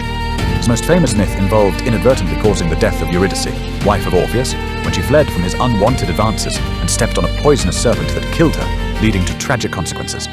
As punishment for causing Eurydice's death, his bees mysteriously died, and to appease the nymphs and restore his hives, Aristeus sacrificed cattle and discovered that new swarms of bees emerged from the carcasses through spontaneous generation. After his mortal death, he was deified for his invaluable contributions to human civilization, particularly his agricultural teachings that helped humanity progress beyond mere hunting and gathering. He was worshipped throughout Greece, particularly in regions dependent on pastoral agriculture, olive cultivation, and beekeeping, with cult centers recognizing him as patron of farmers, herdsmen, and those who worked the land. Triptolemus was a mortal prince of Eleusis, son of King Celeus and Queen Metaneira, whom the goddess Demeter chose as her emissary to spread knowledge of agriculture and wheat cultivation throughout the entire world. After Demeter revealed her divinity at Eleusis and established her mysteries there, she selected the young Triptolemus to be humanity's teacher, entrusting him with the sacred knowledge of farming that would transform human civilization. She gave him a chariot drawn by winged dragons that could fly through the air, seeds of wheat to plant wherever he traveled, and divine authority to teach mortals the arts of plowing, sowing, and harvesting grain. Triptolemus flew across the earth in his serpent-drawn chariot, landing in distant lands to teach kings and peoples how to cultivate wheat, make bread, and establish agricultural societies, spreading civilization itself. For his invaluable service to humanity as agriculture's first teacher, Demeter granted him immortality and eternal youth, elevating him to divine status. After his apotheosis, Triptolemus became one of the 3 judges of the dead in the underworld, alongside Minos, Rhadamanthus, and Aeacus, determining the fates of souls and assigning them to their proper places in the afterlife based on their earthly deeds. Aeacus was a mortal king of the island of Aegina, son of Zeus and the nymph Aegina, who became legendary throughout Greece for his exceptional piety, justice, and righteous rule, earning him reputation as the most God-fearing mortal who ever lived. During his earthly reign, Aeacus was so renowned for his fairness and devotion to the gods that when Greece suffered a terrible drought, an oracle declared that only Aeacus' prayers could persuade Zeus to send rain, and indeed, when he prayed, the drought ended. He settled disputes between the gods themselves, served as arbiter in their quarrels, and even helped build the walls of Troy alongside Apollo and Poseidon, constructing the mortal-built section that would later prove to be Troy's vulnerable point. After his death, because of his unparalleled justice and piety during life, Aeacus was appointed as one of the 3 judges of the dead in the underworld, serving alongside Minos and Rhadamanthus. He specifically judged the souls of Europeans, determining whether they deserved punishment in Tartarus or reward in Elysium based on their earthly conduct, and also served as guardian of the keys to Hades' realm. His sons Peleus and Telamon became fathers of the heroes Achilles and Ajax, respectively, making Aeacus grandfather to some of Greece's greatest warriors and ensuring his bloodline's glory continued through generations. Amphiaraus was a mortal hero, prophet, and one of the legendary 7 against Thebes, gifted with the power of prophecy and foresight that allowed him to see future events, including his own death. Using his prophetic abilities, Amphiaraus foresaw that the expedition of the 7 against Thebes would end in disaster and that he himself would die if he participated, so he tried to avoid joining the doomed campaign by hiding from the other heroes. However, his treacherous wife Euryphile, bribed with the cursed necklace of Harmonia, betrayed his hiding place and forced him to join the expedition despite his knowledge that it would lead to his doom. During the disastrous battle at Thebes, as Amphiaraus fled the battlefield knowing his death was imminent, Zeus took pity on the righteous seer and opened a chasm in the earth that swallowed him whole along with his chariot, sparing him from being killed by enemy weapons. Instead of dying, Amphiaraus was transported live to the underworld, where he became an oracular deity and chthonic hero, establishing a famous healing shrine and oracle at Olympus, where suppliants sought prophetic dreams and divine cures. Pilgrims would sleep in his temple sanctuary and receive visions and healing in their dreams, with Amphiaraus continuing his prophetic work from beyond the mortal world, honored as both hero and god by those who sought his wisdom and aid. Endymion was a beautiful mortal youth, either a shepherd tending his flocks on Mount Olympus or a king of Elis, depending on the tradition, whose extraordinary beauty captivated Selene, the moon goddess, when she saw him sleeping in a cave.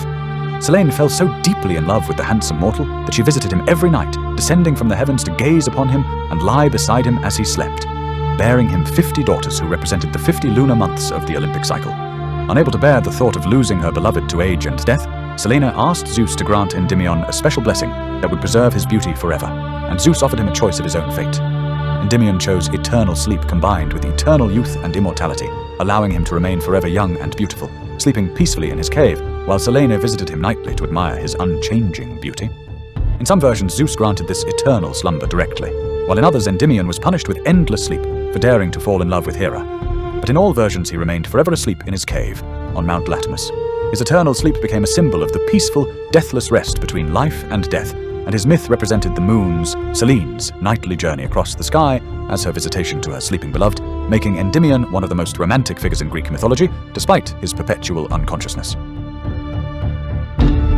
Britomartis was a Cretan goddess nymph of mountains, hunting and fishing nets, a virgin companion of Artemis who personified the wild, untamed nature of Crete's mountainous terrain. King Minos of Crete became obsessed with her beauty and pursued her relentlessly for 9 months across Crete's mountains and valleys, chasing her through forests and over peaks as she fled to preserve her virginity. Finally cornered at the edge of a cliff with Minos closing in and no escape route remaining, Britomartis threw herself from the precipice into the sea far below, rather than submit to the king's unwanted advances. Fishermen's nets miraculously caught her as she fell, saving her from drowning, and Artemis, moved by her devotion to virginity and impressed by her courage, rescued her from the sea and granted her immortality as a goddess. As an immortal goddess, Britomartis became deity of fishing nets, her name meaning sweet maiden, mountains, and hunting, closely associated with Artemis and sharing many of her virgin huntress qualities. She was particularly worshipped in Crete and Aegina, where she was sometimes called a Fea, receiving cult honors as a protector of sailors, fishermen, and hunters, and as a goddess who rewarded those who valued chastity and honored the wild places of the earth. Adonis was a beautiful mortal youth of extraordinary handsomeness, born from the incestuous union of Myrrha with her own father, after Aphrodite cursed Myrrha for boasting she was more beautiful than the goddess, transforming the pregnant girl into a myrrh tree from which the infant Adonis emerged. Aphrodite herself fell deeply in love with the beautiful baby and gave him to Persephone to care for in the Underworld. But Persephone also fell in love with the youth and refused to return him when Aphrodite demanded him back. Zeus settled the dispute by decreeing that Adonis would spend 1/3 of the year with Aphrodite, 1/3 with Persephone, and 1/3 with whomever he chose, though Adonis always chose to spend his free time with Aphrodite, making the love goddess ecstatically happy.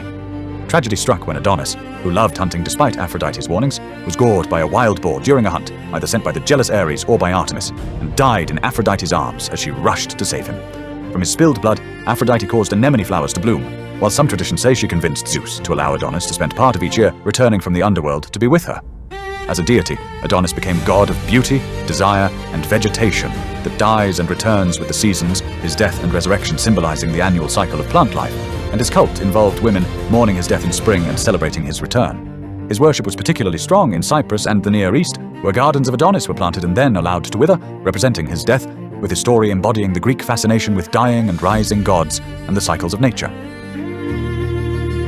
Palemon was originally the mortal boy Melicertes, son of Ino and King Athamas of Boeotia, who was transformed into a sea god, along with his mother when she leaped into the ocean to escape her maddened husband.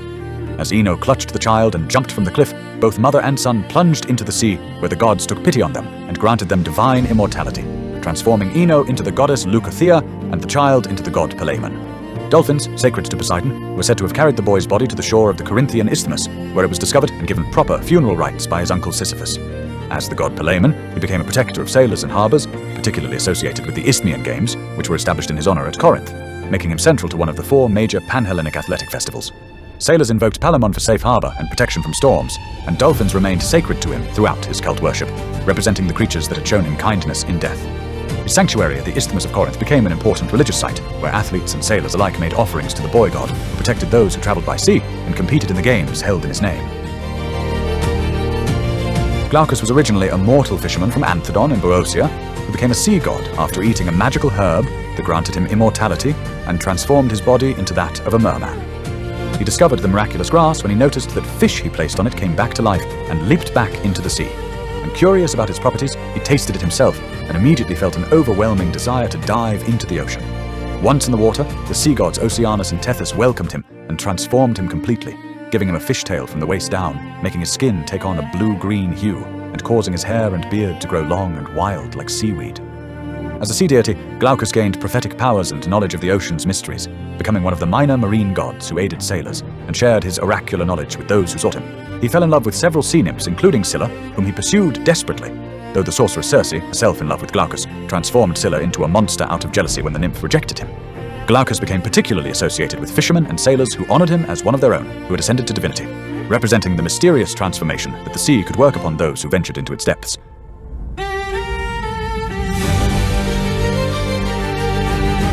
The Anemoi were the wind gods who controlled the directional winds and brought different weather patterns across Greece and the Mediterranean.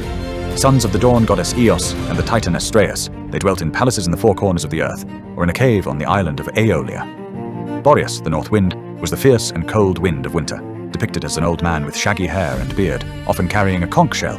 Notus ruled the south wind, bringing late summer and autumn storms with hot, humid air from Africa. Zephyrus, the west wind, was the gentlest of the winds, bringing light spring and early summer breezes, and was husband to Chloris, the goddess of flowers. Eurus controlled the east wind, unlucky and turbulent, bringing autumn gales from the east. Beyond these 4 primary winds, the Greeks recognized 4 additional directional winds. Apeliots governed the east or southeast wind, bringing fresh air and rain to farmers. Skyron commanded the northwest wind, typically dry and destructive. Caekius controlled the northeast wind, cold and bringing hail or snow. Lips directed the southwest wind, bringing storms from the seas around Libya. The winds could be both beneficial and destructive, with sailors praying for favorable winds while fearing storms. Aeolus, appointed by Zeus, kept the winds imprisoned in caves and released them only when commanded by the gods. Pan, god of the wild, shepherds, flocks, rustic music, and the untamed wilderness, was a satyr-like deity with the legs, horns, and ears of a goat, the torso and arms of a man, embodying the boundary between civilization and wild nature. Son of Hermes and a nymph, possibly Dryope or Penelope, Pan was born in Arcadia and dwelt in the mountains and forests of that rugged region, spending his days tending flocks of goats and sheep while playing his pan flute, which he invented from reeds. He possessed the ability to cause sudden, unreasoning fear called panic, particularly striking travelers who ventured alone into wild, isolated places where the god's presence made mortals feel the terror of nature's raw power. Pan pursued numerous nymphs with amorous intent, but was often rejected due to his rustic, goat-like appearance, most famously when the nymph Syrinx transformed into a stand of reeds to escape him, which Pan then fashioned into his famous panpipes that produced haunting, beautiful music. Despite his sometimes frightening aspect and his role in causing panic, Pan was generally helpful to shepherds and hunters whom he protected, guarding their flocks from wolves, leading hunters to good prey, and blessing those who respected the wild places he inhabited. His worship was particularly strong in Arcadia, where caves and grottos served as his shrines, though he also received honors in Athens after he helped the Greeks defeat the Persians at Marathon by causing panic among the Persian troops. Pan represented the Greeks' ambivalent relationship with wild nature, beautiful and musical, yet also dangerous and terrifying, helpful to those who respected it, but hostile to those who violated its boundaries, embodying the untamed world that existed beyond the ordered polis and cultivated farmland. Priapus, god of fertility, gardens, vineyards, livestock, and male genitalia, was depicted with a permanently erect phallus of comically enormous proportions that became his defining characteristic and symbol of his power over fertility and generation. Son of Aphrodite and either Dionysus, Adonis, or Zeus, depending on the tradition, Priapus was cursed by the jealous Hera while still in his mother's womb, causing him to be born grotesquely deformed with his massive, permanent erection and ugly features. Aphrodite, ashamed of her misshapen son, abandoned him at birth, and he was raised by shepherds who recognized his power to promote fertility and growth in plants and animals. His enormous phallus made him a powerful guardian deity of gardens, orchards, vineyards, and livestock, with rustic farmers placing statues and herms of Priapus in their fields, both to promote fertility and to ward off thieves with the threat of sexual punishment. Despite his crude appearance and overtly sexual nature, Priapus became widely worshipped throughout the Greek and especially the Roman world, with his images serving as scarecrows, boundary markers, and apotropaic guardians who protected property through both blessing and threat. He represented the raw, unrestrained fertility of nature, the generative power that caused crops to grow and animals to breed, embodying sexuality in its most basic, productive, and unrefined form without the romance or beauty associated with deities like Aphrodite or Eros. Silenus, god of winemaking, drunkenness, wine presses, and the fermentation process, was often portrayed as an elderly satyr, rotund and balding with a large belly, perpetually drunk, yet paradoxically possessing great wisdom and prophetic knowledge. He served as foster father, tutor, and constant companion to the god Dionysus, teaching the young deity the sacred secrets of winemaking, viticulture, and the mysteries of nature while accompanying him on his travels throughout the world. Despite being almost always intoxicated and usually requiring a donkey to carry him because he was too drunk to walk, Silenus possessed profound wisdom and the gift of prophecy, which he would share when captured and forced to speak while sober. King Midas once captured Silenus by mixing wine into the spring where he drank, and after holding him captive for 10 days and nights listening to his wisdom and stories, Midas returned him to Dionysus, who rewarded the king with his famous golden touch. In myth, Silenus was depicted as cheerful, good-natured, and fond of music and dance, despite his advanced age and constant inebriation, representing the jovial, carefree aspects of wine culture rather than its darker, destructive side. He became the archetypal wise drunk, embodying the paradox that wine could both cloud judgment and reveal deeper truths, and he led the Theosoi, sacred bands, of satyrs and maenads in their wild Dionysian revels through forests and mountains. Comus, god of revelry, nocturnal festivity, anarchy, and excess, presided over drinking parties, banquets, and nocturnal celebrations, where rules and restraints were abandoned in favor of pleasure and indulgence. Son of Dionysus and the sorceress Circe, Comus inherited his father's association with wine and celebration, combined with his mother's magical, dangerous allure, making him patron of festivities that lasted from dusk until dawn. He embodied the joyful abandon and dangerous excess of nighttime festivities, encouraging merrymaking, drinking, feasting, and revelry that pushed beyond the bounds of moderation into outright debauchery and chaos. Comus was typically depicted as a young man crowned with flowers, flushed with wine, carrying a torch to light the nocturnal revels, and barely able to stand from intoxication as he led celebrants deeper into pleasure and abandon. His cult represented the Greek acknowledgement that celebration and release from daily restraints served important social functions, even when such festivities crossed into excess and disorder. Unlike his father Dionysus, whose worship balanced ecstasy with religious meaning, Comus represented pure hedonistic pleasure without transcendent purpose. The simple joy of feasting, drinking, and celebrating through the night without thought for tomorrow's consequences. Hymenaeus, god of marriage ceremonies and the wedding hymn, presided over weddings and the traditional song called the Hymeneal that was sung by a chorus of youths and maidens as brides were led from their fathers' houses to their new homes with their husbands. His presence at a wedding was considered essential for a happy and prosperous marriage, blessing the union with joy and fertility, while his absence portended a troubled marriage filled with strife and sorrow. Hymenaeus was depicted as a beautiful young man carrying a bridal torch and wearing a crown of flowers, sometimes with wings, embodying the youth and beauty appropriate to new marriages and the hope they represented. In some traditions, he was son of Apollo and a muse, born into music and destined to preside over the most joyful of songs, while other accounts made him son of Dionysus, or simply a handsome youth beloved by the gods. His most tragic origin story told that he died on his own wedding night, either from excessive celebration or in some versions sacrificing himself to save his bride, and the gods immortalized him as the deity of marriage in memory of his devotion. The wedding cry, "Hymen, O Hymenaeus," was shouted at Greek weddings and became inseparable from marriage celebrations, with the god's name becoming synonymous with the wedding itself and the marital bond that united husband and wife. Plutus, god of wealth and agricultural abundance, was son of the goddess Demeter and the mortal hero Iasion, conceived when the couple made love in a thrice-ploughed field in Crete, symbolizing the connection between fertile soil and prosperity. He distributed wealth to mortals, determining who would prosper and who would remain poor, with the power to make men rich or keep them in poverty through his gifts or their absence. Zeus, concerned that Plutus distributed riches only to the good and virtuous, blinded the gods so that he would distribute wealth randomly and indiscriminately rather than only to the deserving, explaining why in the mortal world the wicked often prospered while the good suffered poverty. His blindness meant that wealth came to people through luck and chance rather than merit, a cynical commentary on the apparent injustice of economic fortune in the world. Plutus's name became synonymous with riches themselves in Greek language and culture, and he was often depicted as a young boy carrying a cornucopia filled with coins and grain, representing both agricultural and monetary wealth. His worship was closely connected to his mother Demeter's agricultural rights, as the Greeks understood that wealth fundamentally derived from the earth's fertility and the abundance of harvests that allowed societies to prosper and accumulate surplus. Philautis, goddess of affection, friendship, sexual intercourse, and the bonds of love and fondness between people, represented all forms of connection from platonic friendship to passionate physical intimacy. Daughter of Nyx, the primordial night, Philautis embodied the warm feelings and mutual attraction that brought people together in various forms of love, whether the friendship between companions, the affection within families, or the sexual desire between lovers. She personified not just romantic or sexual love, but the broader concept of fondness, the gentle warmth of caring that could exist in any relationship where people valued and cherished each other. In cosmological terms, Philautis represented the attractive force that drew beings together, counterbalancing forces of division and strife, making her essential to social harmony and human connection. Her domain encompassed both the spiritual bonds of friendship and loyalty that united people in common cause, and the physical bonds of sexual union that brought bodies together in pleasure and procreation. She embodied the Greek understanding that connection between people could take many forms, all valuable, all necessary, from the highest philosophical friendship to the most basic physical attraction, representing the fundamental human need for relationship, touch, and communion with others. Ate, goddess of delusion, ruin, infatuation, and rash folly, caused mortals and even gods to make destructive decisions by clouding their judgment, leading them to commit acts they would later deeply regret. Daughter of either Zeus and Eris, or simply of Eris alone, depending on the tradition, Ate personified the mental blindness that preceded disaster, the fatal error in judgment that led heroes to their doom and kings to their downfall.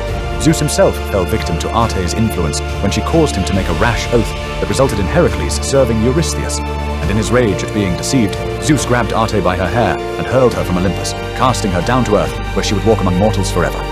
Once expelled from heaven, Ate walked on the heads of men, never touching the ground, inflicting her curse of poor judgment and rash decisions on humanity, explaining why people made foolish choices that led to their own destruction. Her influence explained how otherwise good and intelligent people could make terrible mistakes, providing a divine explanation for the catastrophic errors that brought down heroes, destroyed cities, and ended dynasties. She represented the moment of madness that preceded disaster, the fatal flaw in thinking that made men ignore wise counsel and rush headlong into ruin, embodying the Greek tragic understanding that even the great could be brought low by a single moment of clouded judgment. Momus, god of satire, mockery, harsh criticism, and fault-finding, found flaws in everything and everyone, even daring to mock the Olympian gods themselves, making him the personification of satirical humor and critical judgment. Son of Nyx, the primordial night, Momus embodied the spirit of criticism that could find fault with even the most perfect creation, representing both legitimate critique and petty nitpicking that served no constructive purpose. In myths demonstrating his critical nature, when Athena created the first house, Momus complained it should have wheels so owners could move away from bad neighbors. When Poseidon created the bull, he complained the horns should have been placed before the eyes so the bull could see what it attacked. When Aphrodite emerged perfectly beautiful from the sea, Momus could find no fault except that her sandals squeaked when she walked. His constant complaints and disrespectful mockery eventually became so unbearable that Zeus expelled him from Olympus, banishing the critical god from divine company for his inability to appreciate anything without finding fault. Momus represented both satirical humor that could legitimately expose hypocrisy and folly, and also the kind of relentless, petty criticism that served only to tear down rather than build up, embodying the double-edged nature of critical thinking. His legacy lived on in comic theater and satirical literature, where playwrights and poets invoked his spirit to mock pretension, expose foolishness, and criticize society's failures, making him patron of all who used humor and criticism as tools for social commentary. Elpis, spirit and personification of hope and expectation, was the one good spirit that remained trapped inside Pandora's jar after all the evils, diseases, and miseries escaped into the world to plague humanity. When Pandora opened the forbidden jar out of curiosity, releasing every form of suffering and hardship upon mankind, she managed to slam the lid shut just before Elpis could escape, trapping hope inside where it remained contained. The question of whether this was fortunate or unfortunate for humanity has been debated since ancient times. Some interpreted it to mean that hope remained available to comfort humans in their suffering, while others suggested that false hope being trapped was actually a blessing, since it prevented humanity from being deceived by unrealistic expectations. Elpis represented the expectation of good things, the optimism that kept mortals striving despite their hardships and sufferings, the belief that tomorrow might bring better fortune even when today brought only pain. She embodied the uniquely human capacity to imagine a better future and to continue struggling toward it, even in the face of overwhelming adversity and repeated disappointment. As the final gift remaining from Pandora's jar, Elpis was what prevented humanity from falling into complete despair after all other blessings had fled, representing the resilience of the human spirit that could hope even when all rational grounds for hope had vanished. Oxysia, goddess of growth, increase, and agricultural prosperity, promoted the flourishing and multiplication of crops, livestock, and all forms of natural abundance, ensuring that what was planted would grow and multiply beyond its initial quantity. She represented the principle of augmentation and expansion in nature, the mysterious process by which a single seed became a plant bearing hundreds of seeds, by which small herds grew into large flocks, by which wealth and prosperity accumulated through good harvests. Her name derived from the Greek word meaning to increase, or to make grow, embodying the productive power that made agriculture successful and communities prosperous. Oxysia was often worshipped alongside Damia as a paired set of fertility and agricultural goddesses, with the two representing different but complementary aspects of Earth's productive power, Damia the basic fertility that allowed growth, and Oxysia the increase and multiplication that made that growth abundant. Her worship was particularly important during planting and growing seasons, when farmers prayed for their crops not merely to survive, but to thrive and multiply, producing harvests far greater than the seeds they had sown. She embodied the Greek understanding that successful agriculture required divine blessing to transform the hard labor of farming into actual abundance, with her favor meaning the difference between mere subsistence and genuine prosperity. Damia was a fertility goddess closely associated with the growth of crops and the productive power of cultivated earth, representing the fundamental fertility of the soil that allowed seeds to germinate and plants to grow. Her worship was closely connected to agricultural cycles and the rhythms of planting and harvesting, with farmers invoking her blessing to ensure their fields would be fertile and their crops would flourish. Damia was sometimes identified with Demeter in certain regional cults, representing a local or earlier version of the grain goddess, though in other traditions she remained distinct as a specialized deity of soil fertility specifically. She was often worshipped as a paired deity alongside Oxysia, with the two goddesses representing complementary aspects of agricultural abundance, Damia providing the basic fertility and life-giving power of the earth, while Oxysia ensured the increase and multiplication of what grew. Her cult was particularly strong in agricultural communities, where the fertility of the land meant the difference between prosperity and starvation, with offerings made to ensure her continued favor and the earth's ongoing productivity. She embodied the mysterious productive power of the soil itself, the dark earth that received seeds and transformed them into life, representing the most fundamental form of fertility upon which all agricultural civilization depended. Brimo, goddess of underworld mysteries and nocturnal terror, was a terrifying chthonic aspect or epithet of either Persephone or Hecate, associated with the darkest and most frightening nocturnal rituals and mystery religions of the ancient world. Her name meant angry, terrifying, or she who roars, reflecting her fierce and wrathful nature as a goddess who inspired dread and commanded respect through fear rather than love. She appeared prominently in Orphic hymns and mystery cult texts as a powerful chthonic deity invoked in secret rites, particularly those involving death, the underworld, and the transformation of the soul through mystical experience. In her aspect as Persephone Brimo, she represented the queen of the underworld in her most terrible form, not as the innocent maiden Kor, but as the dread sovereign who ruled the dead with absolute power and struck fear into mortal hearts. Mystery cult initiates invoked Brimo in nocturnal ceremonies that involved frightening visions, supernatural experiences, and encounters with death and rebirth, with a terrifying presence serving to transform initiates through sacred fear. She embodied the Greek understanding that encounter with the divine, particularly the underworld divine, could be terrifying rather than comforting, and that sacred awe often manifested as trembling fear in the presence of powers too great for mortal comprehension. Despoina, the mysterious Arcadian goddess whose true name was one of the most closely guarded secrets of ancient Greek religion, was daughter of Poseidon and Demeter, conceived when Poseidon pursued Demeter while both were in the forms of horses during Demeter's wandering search for Persephone. Her actual name was known only to initiates of her mystery cult and was never spoken aloud in public or written down, with Despoina simply meaning mistress or lady, serving as a respectful title rather than her real divine name. She was closely associated with her mother Demeter's mysteries and shared dominion over agriculture, fertility, and the underworld, representing the dark, chthonic aspects of Earth's power. Her cult center at Lycosura in Arcadia was considered by ancient Greeks to be one of the oldest sanctuaries in Greece, predating even the great temples of the classical period, with elaborate mystery rites performed in her honor. Initiates underwent secret ceremonies that promised them special knowledge and favor from the goddess, though the specific nature of these rites remained mysteries even to outsiders in the ancient world and are lost to us today. She represented the pre-Olympian goddess traditions of Greece, the ancient earth worship that existed before the Indo-European sky gods arrived, embodying mysteries so sacred that even her name could not be revealed to the uninitiated. Enodia, the Thessalian goddess of crossroads, pathways, transitions, and journeys, shared many characteristics with Hecate, and may have been a regional manifestation or earlier version of the crossroads goddess before the two were differentiated.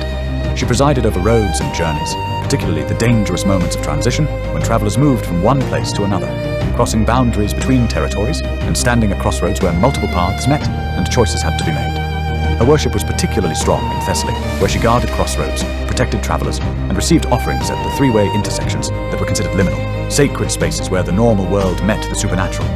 Offerings of food, particularly eggs and cakes, were left for Enodia at crossroads to ensure safe travels, to appease restless spirits that haunted such boundary places, and to gain her protection against the ghosts and hostile magic that threatened travelers. She embodied the Greek understanding that crossroads were dangerous, powerful places where different worlds met, where choices had to be made, where travelers were most vulnerable to supernatural threats and divine intervention. Like Hecate, Enodia appeared in triple form or was associated with three-faced images, watching all directions simultaneously from the crossroads to protect travelers and guide them on their journeys, while also guarding against evil spirits and malevolent magic that gathered at such liminal spaces. Pasithea, goddess of rest, relaxation, meditation, hallucinations, and the pleasant altered states of consciousness that came with deep repose, was one of the younger charites or graces, representing the grace and beauty of peaceful rest. Hera promised Pasithea in marriage to Hypnos, god of sleep, as a reward and bribe for putting Zeus to sleep, so Hera could interfere with the Trojan War without her husband's knowledge, offering the most beautiful of the graces to the god of slumber. Pasithea represented the peaceful repose and pleasant, dreamlike experiences that came with restful sleep, the gentle hallucinations and meditative states between waking and sleeping, where the mind wandered freely without the constraints of full consciousness.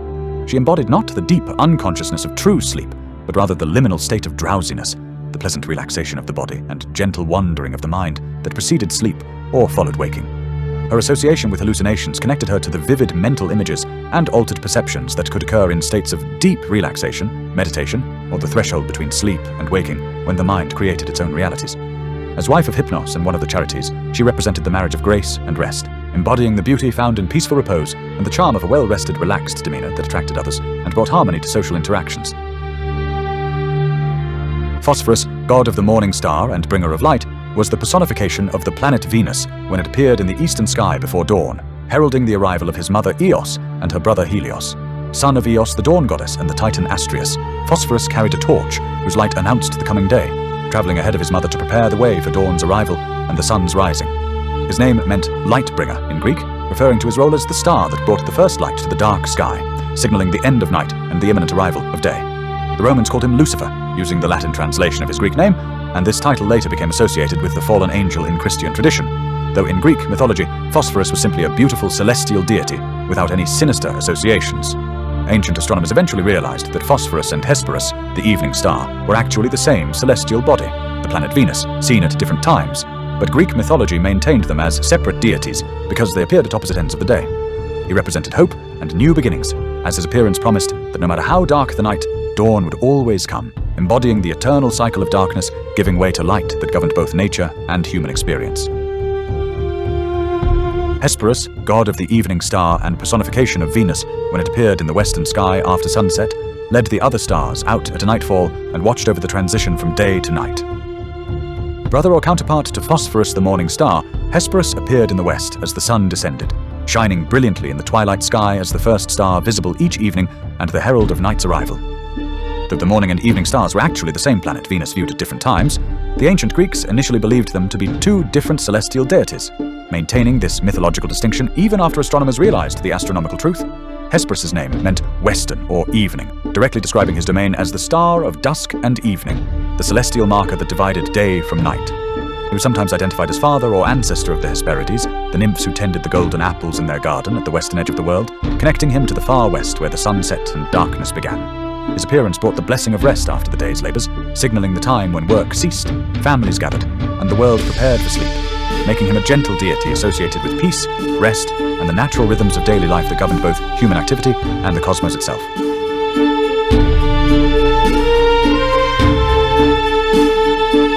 The Potamoi were the river gods, each major river throughout Greece and the known world possessing its own divine spirit. Sons of Oceanus and Tethys, they numbered in the thousands, embodying the life-giving and sometimes destructive power of flowing waters. Achelous was chief among the river gods, the greatest river of Greece, depicted with a human form, but sometimes with the head of a bull. Alpheus flowed through Elis and pursued the nymph Arethusa, his waters allegedly flowing beneath the sea to Sicily to reach her. Asopus was the river god of Boeotia, whose many daughters became mothers of heroes and founders of cities. Cephissus flowed near Athens and was honored by the Athenians as an important local deity. Eurotas was the principal river of Sparta, defining the Spartan homeland. Inachus, the river of Argos, was one of the most ancient river gods and father of Io. Peneus was the chief river of Thessaly, flowing through the Vale of Tempe. Scamander, called Xanthus by the gods, was the river of Troy, and fought against Achilles during the Trojan War, rising up in flood to defend the Trojans. Each river god possessed a local cult, and received offerings from those who lived along its banks or depended on its waters. River gods could father children with nymphs and mortals, sire bulls and horses, and manifest in both human and bovine forms. They represented the essential life force of their respective regions, as communities depended on their rivers for drinking water, irrigation, transportation, and fishing. Proteus, the old man of the sea and prophetic shapeshifter, possessed complete knowledge of past, present, and future, but would only share his prophetic wisdom if captured and held through all his transformations until he exhausted his tricks and returned to his true form. Son of Poseidon, or the primordial sea deities Oceanus and Tethys, depending on the tradition, Proteus herded Poseidon's seals on the island of Pharos near Egypt, tending the sacred sea creatures and dwelling among them in sea caves. He had the remarkable ability to change his shape at will, becoming fire, water, wild beasts, trees, or any other form imaginable, using these transformations to escape those who sought to bind him and extract his prophecies. Sailors and heroes who needed his prophetic knowledge had to wait until he emerged from the sea at midday to sleep among his seals. Then seize him quickly and hold on firmly no matter what forms he assumed, refusing to release him even when he became roaring lions, serpents, leopards, enormous boars, rushing water, or towering trees.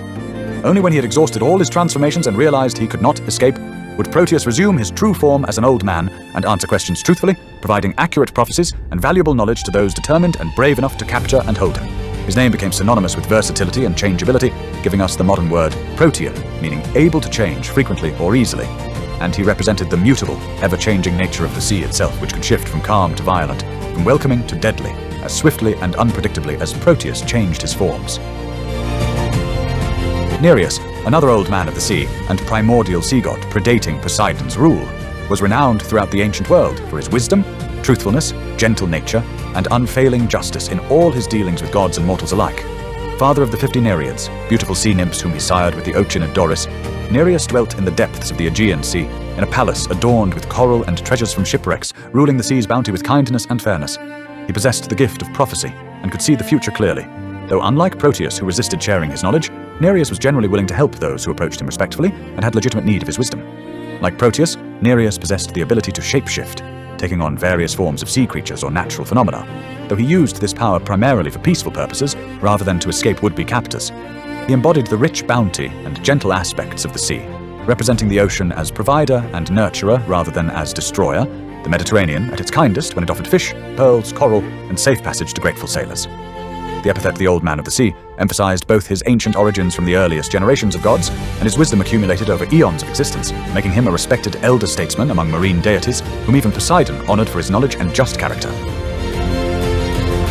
Phorcys was a primordial sea god associated with the hidden dangers lurking in the deep ocean, the mysterious horrors and strange creatures that dwelled in the darkest depths, far from the light of the sun. Husband of his sister Ceto, the whale goddess and personification of sea monsters, Phorcys fathered numerous monstrous offspring who terrorized both gods and mortals, making him patriarch of the ocean's most fearsome creatures. His children included the three Gorgons with their snake hair and petrifying gaze, the three Graiae who shared a single eye and tooth between them, Echidna, the half-woman, half-serpent mother of monsters, Ladon, the dragon who guarded the golden apples of the Hesperides, and Scylla, the six-headed sea monster who devoured sailors. He represented the mysterious and terrifying aspects of the sea's depths, the unknown realm below the surface where light failed and strange creatures evolved in darkness, embodying the ocean as a source of primordial terror rather than bounty or beauty. His dominion over sea monsters and dangerous marine life made him a god whom sailors feared and avoided, praying never to encounter his children or trespass into the deep waters where his monstrous offspring lurked. The very name Phorcys became associated with the sea's fearsome, mysterious power, representing the ancient, primordial ocean that existed before Poseidon's more civilized rule, when the depths belonged to monsters and gods of an older, darker age. Thaumas, sea god and personification of the wonders and marvels of the ocean, represented the awe-inspiring, miraculous aspects of the sea that filled observers with amazement and wonder at nature's power and beauty. His very name meant wonder or marvel in Greek, directly expressing his essential nature as the deity who embodied the ocean's capacity to amaze, astonish, and inspire with its vastness, power, and mysterious beauty. Husband of the Oceanid Electra, Thaumas fathered Iris, goddess of the rainbow, who served as messenger of the gods and connected heaven and earth with her multicolored bridges, and the storm-wind harpies, who personified violent gusts and sudden tempests. His children reflected different aspects of atmospheric wonders, Iris the beautiful, peaceful wonder of the rainbow appearing after storms, and the harpies the terrible, fearsome wonder of destructive winds that could snatch people away or devastate the landscape. Thaumas represented the Greek understanding that the sea and sky could inspire both positive and negative wonder, that nature's power manifested in both beautiful and terrifying forms, all equally deserving of awe and respect. He embodied the philosophical and aesthetic response to nature's grandeur, the feeling of sublimity that overcame ancient sailors when they contemplated the vast ocean stretching to the horizon, the towering waves during storms, the mysterious creatures emerging from the depths, or the rainbows arching over the water after tempests passed. Triton, messenger and herald of the sea, was son of Poseidon and Amphitrite, depicted as a merman with human torso and arms, but the tail of a fish from the waist down, dwelling in a golden underwater palace with his divine parents. He carried a twisted conch shell which he blew like a trumpet to calm or raise the waves at his father's command, with the echoing sound of his horn traveling across vast distances to control the ocean's moods and direct its currents. When Triton blew his conch gently, the waves subsided and the seas became calm, allowing safe passage for ships. But when he blew it forcefully in anger or at Poseidon's command, violent storms arose and towering waves threatened to destroy anything upon the waters. His role as Poseidon's herald made him essential to the smooth functioning of marine affairs, carrying messages from the Sea King to other gods, nymphs, and sea creatures throughout the ocean's vast realm. Beyond the singular god Triton, Greek mythology also featured multiple tritones, minor sea gods of similar form, who attended Poseidon and Amphitrite, serving as a divine retinue and assisting with various marine duties, though the singular Triton remained their chief and most important. He represented the voice and power of the ocean itself, the deep rumbling sounds that the sea made during storms or the peaceful lapping of gentle waves on shore, embodying through his conch shell the sea's ability to communicate its moods and intentions to those who lived upon or near its waters. Benthesicyme was a sea nymph goddess and daughter of Poseidon and Amphitrite, who dwelt in the depths of the Ethiopian Sea, far from the Greek homeland in the distant southern waters where she ruled her own marine realm. She demonstrated remarkable compassion and maternal kindness when she raised the orphaned infant Eumolpus after his mother Chione cast him into the sea to hide evidence of her illicit affair with Poseidon, rescuing the abandoned baby and nurturing him as her own child. Benthesicyme provided Eumolpus not only with a loving home, but eventually married him to one of her own daughters, integrating him fully into her divine family and ensuring his future as a prince of her underwater kingdom. However, when Eumolpus later seduced or attempted to seduce his wife's sister, Benthesissime's other daughter, the goddess was forced to exile him from her realm for violating the sanctity of her household and betraying her trust, demonstrating that her kindness had limits when familial bonds were broken. She represented the nurturing, protective aspects of the ocean's depths, the sea as a refuge and caretaker for those cast out or abandoned by society, embodying the maternal mercy of the waters that could save the desperate and raise the orphaned. Her story illustrated that the gods of the sea, though capable of great kindness and compassion, still maintained strict moral standards and would punish those who violated sacred familial obligations, even those they had loved and raised as their own children. Rhode, sea goddess and eponymous deity of the island of Rhodes, was either a daughter of Poseidon and Amphitrite or a daughter of Aphrodite and Helios, the sun god, depending on which genealogical tradition one followed, though both lineages connected her intimately to the sea. She gave her name to the magnificent island of Rhodes in the southeastern Aegean Sea, one of the largest and most important Greek islands, which became a major center of trade, culture, and worship in the ancient world. As the island's patron goddess and personification of its land, Rhode represented the sacred connection between the island and its surrounding waters, embodying the relationship between land that rose from the sea and the maritime realm that embraced it. According to myth, when Zeus was distributing portions of the earth among the gods, Rhodes had not yet emerged from the sea, and Helios was absent from the divine gathering. But when the sun god returned and saw the beautiful island rising from the waves, he claimed it as his own domain. Rhode married Helios in the version where she was Poseidon's daughter, or was born from their union in the version where she was their child, cementing the sun god's connection to the island and establishing Rhodes as his primary cult center, where the famous Colossus, one of the 7 wonders of the ancient world, would later be erected in his honor. She was worshipped on Rhodes as the island's protective deity and divine embodiment, representing how the Greeks understood their islands as living, sacred beings, with their own divine spirits and personalities rather than mere geographical features. Cimopolea, goddess of violent sea storms and the massive ship-destroying waves that arose during tempests, was a daughter of Poseidon who personified the ocean's most destructive and terrifying aspects when roused to fury. Her name combined the Greek words for wave and roaming, or wandering, evoking the image of enormous waves roaming across the ocean surface during storms, seeking ships to destroy and coastlines to batter with their tremendous force. She represented the destructive fury of the ocean during violent weather, the towering walls of water that could shatter ships like toys, flood coastal settlements, and drag sailors to drowning deaths in the churning depths. Cimopolea married Briareus, one of the 100-handed Hecatonchires, a union of sea storm and primordial earth power that symbolized the combining of oceanic and terrestrial forces of destruction during the most catastrophic natural disasters.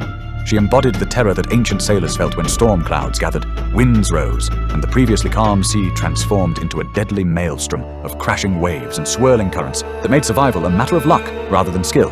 Her worship involved prayers and sacrifices, asking her to spare ships and sailors from her wrath, and offerings of thanksgiving when vessels survived storms that might have been attributed to her violent power, representing the Greeks' pragmatic approach to honoring even destructive deities in hopes of avoiding or minimizing their harmful influence.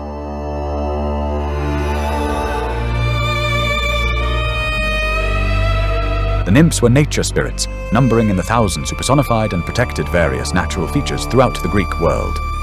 Female spirits of extraordinary beauty and longevity, they were not fully immortal, but lived for thousands of years, dancing, singing, and nurturing the natural world.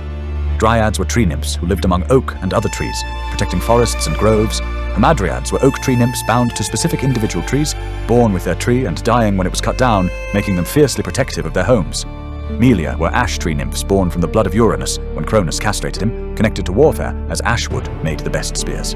Oryds were mountain nymphs who roamed the peaks and slopes, companions of Artemis in her hunts. Naiads were freshwater nymphs inhabiting springs, rivers, lakes, and marshes, subdivided into numerous categories. Limnades dwelt in lakes and standing pools. Pegae inhabited springs and fountains, particularly those with medicinal properties. Potamides lived in rivers and streams, each major river having its own attendant nymphs.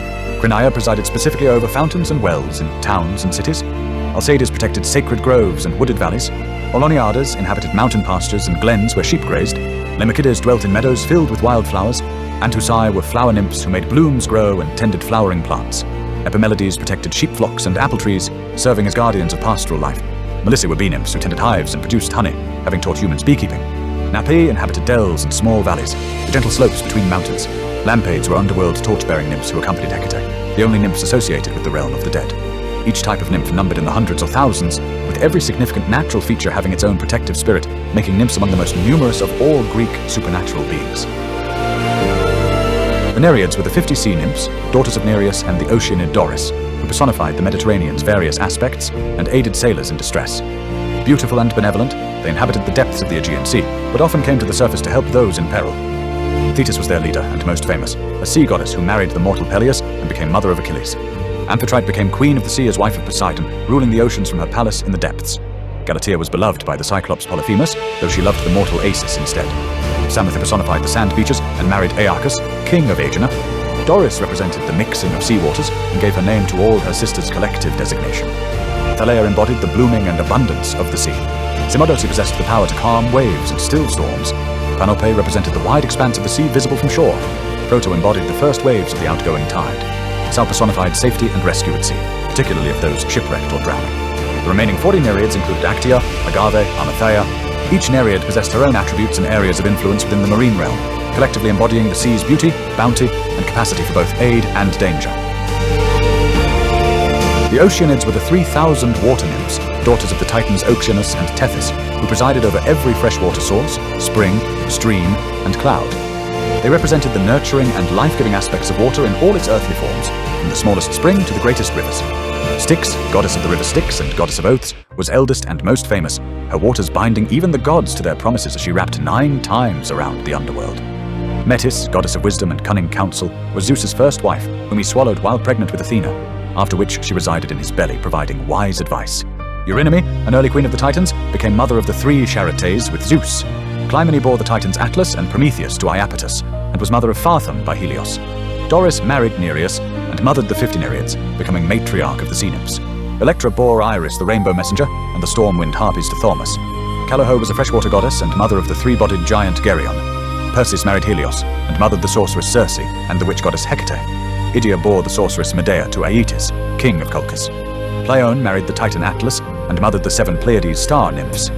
Europa gave her name to the continent when Zeus abducted her in the form of a bull, carrying her across the sea to Crete. Ethera gave her name to ancient Corinth, an eponymous nymph of that city. Rhodos gave her name to the island of Rhodes, where Helios was chief god. Pluto, whose name meant wealth, represented the riches that came from water's life-giving properties. Asia gave her name to the continent, being the eponymous nymph of that vast region. The Oceanids numbered approximately 3,000, with each spring, stream, cloud, and freshwater source having its own nymph goddess guardian. Far too numerous to name individually, though the most important received cult worship and appeared in myths. The Hyperborean nymphs were 3 divine nymphs of archery, hunting, and wild nature who served the goddess Artemis in the mythical land of Hyperborea, the paradise beyond the north wind, where Apollo spent the winter months and where a blessed people lived in eternal spring without war, disease, or death.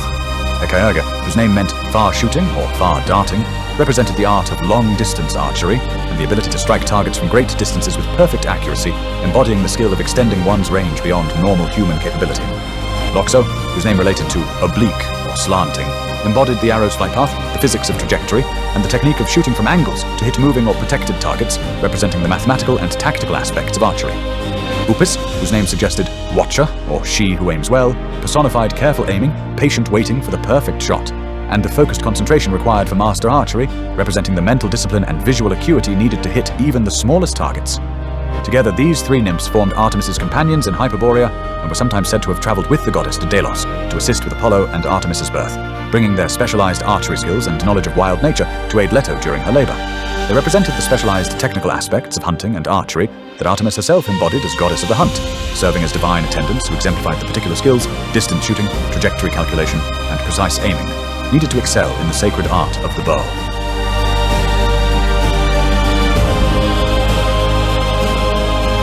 Aeacus, god of the Eleusinian procession and the ritual cry, led the Mystae or initiates on their sacred journey from Athens to Eleusis during the Greater Mysteries Festival, one of the most important religious celebrations in ancient Greece.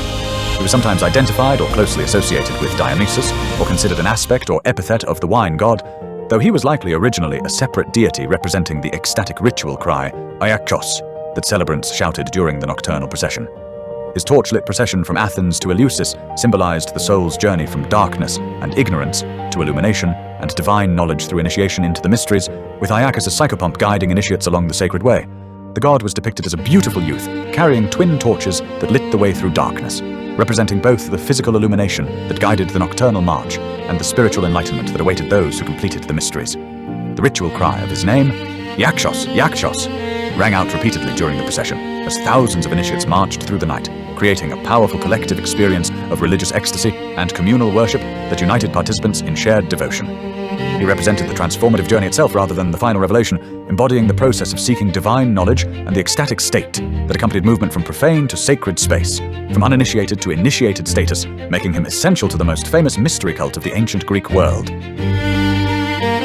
Eubuleus, chthonic deity of Eleusis, closely connected to the Eleusinian mysteries, was associated with both ploughing and agriculture on the Earth's surface and the mysterious underworld beneath, representing the connection between life-giving cultivation and death. In some mythological accounts, Eubuleus was a swineherd tending his pigs near Eleusis when Hades erupted from the earth to abduct Persephone, and his swine were swallowed into the chasm along with the goddess, making him a witness to this pivotal event. His name meant good counsel, or well-advised, though the exact nature of his divinity varied across different traditions, with some identifying him as a minor agricultural god, while others saw him as an aspect or epithet of the underworld gods themselves. Eubuleus personified the sacred act of ploughing and breaking the earth, which the Greeks understood as a kind of violation of the underworld's boundary, releasing Demeter's blessings from below, while also acknowledging Hades' claim to the depths. He was honored in the Eleusinian mysteries as one of the divine figures whose story illustrated the connection between agriculture, death, and rebirth, with his swallowed pigs becoming symbols of offerings to the chthonic powers. Some scholars believe Eubuleus may have originally been a more significant agricultural deity whose importance diminished over time, with his functions gradually absorbed into the myths of Demeter, Persephone, and the other Eleusinian gods. Baubo, also called Iambe in some traditions, was the goddess or mortal woman who made the grieving Demeter laugh through lewd jesting, bawdy humor, and the shocking exposure of her genitals, using sacred obscenity to break through the goddess's overwhelming sorrow. When Demeter wandered the earth, searching desperately for her abducted daughter Persephone, she arrived at Eleusis consumed by grief, refusing all food and drink, and threatening the world with eternal famine through her depression. Baubo, either a goddess of mirth and sacred obscenity, or a mortal woman of Eleusis, depending on the version, approached the mourning goddess, and through a combination of dirty jokes, lewd gestures, and exposing her private parts in a shocking display, finally made Demeter crack a smile and then laugh aloud. This sacred obscenity broke Demeter's fast and sorrow, representing the power of laughter, sexuality, and transgressive humor to overcome even the deepest grief, illustrating how the earthy and physical could triumph over spiritual anguish. Baubo's actions were celebrated in the Eleusinian mysteries as a crucial moment in the myth, with ritual obscenity and bawdy jesting forming part of the sacred rites, acknowledging sexuality and crude humor as legitimate religious expressions. She became a minor deity or heroine representing the therapeutic power of laughter, the breaking of social taboos for sacred purposes, and the feminine principle of using sexuality and earthiness to restore life and joy, with small statues and figurines of Baubo showing her exposing herself becoming popular devotional objects in some regions of ancient Greece. Celeus was the mythical king of Eleusis, who, along with his wife Queen Metaneira, received the disguised goddess Demeter with generous hospitality when she wandered the earth as an old woman searching desperately for her abducted daughter Persephone. His kindness to the grieving stranger, offering her shelter, food, and the position of nurse to his infant son Demophon, earned him and his family tremendous divine favor that would echo through generations. When Demeter revealed her true identity as the great goddess of agriculture, after being interrupted while trying to make the infant Demophon immortal by placing him in fire, she rewarded Celeus and his household by establishing the Eleusinian mysteries at their city. Celeus and his family, including his sons Triptolemus and Eumolpus, were made the hereditary priests and initiates of Demeter's sacred mysteries, with the Eumolpidae family claiming descent from him and serving as the chief priests of Eleusis for centuries. After his death, Celeus received honors as a hero, or was elevated to minor divine status at Eleusis, revered as the pious king whose hospitality had brought the greatest religious mysteries to his city and made Eleusis one of the most sacred sites in all of Greece. His story illustrated the Greek principle of xenia, or sacred hospitality, showing how kindness to strangers could bring divine blessings, and how treating even a humble wanderer with respect might mean hosting a god in disguise. The Kaberi were ancient mystery gods of the island of Samothrace, powerful deities of fertility, metalworking, protection at sea, and secret initiation rites whose true names, exact nature, and mythology were jealously guarded secrets known only to those initiated into their mysteries. They numbered either 3 or 4 depending on the tradition, sometimes identified by the cult titles Axieros, Axiokersos, Axiokersa, and Kasmilos. Though scholars debate whether these were their actual names or merely epithets used to avoid speaking their true names aloud. Their cult predated Greek settlement of Samothrace and was possibly Phrygian, Phoenician, or Thracian in origin, later adopted and Hellenized by the Greeks, who grafted these mysterious foreign gods onto their own religious system while preserving the secrecy and exotic character of the original rites. Sailors particularly sought initiation into the Kaberi mysteries, believing firmly that the gods could protect them from shipwreck, drowning, and the many dangers of sea travel, with many famous Greeks, including the historian Herodotus, proudly claiming to be initiates. The mysteries involved nocturnal rites conducted in darkness, dramatic ritual performances, moral purification, and secret teachings that promised not just protection from maritime dangers, but also spiritual benefits and a blessed afterlife for the initiated. The Kaberi were sometimes syncretized with other divine groups, identified with the Dioscuri or the Corybantes, or even as chthonic gods connected to underworld fertility, reflecting the tendency of mystery cults to absorb and blend various religious traditions. Their worship spread beyond Samothrace to other Aegean islands, coastal cities, and eventually throughout the Greek world, with the mysteries remaining active well into the Roman period when they continued to attract initiates seeking the gods' protection and the secret wisdoms that initiation supposedly conveyed.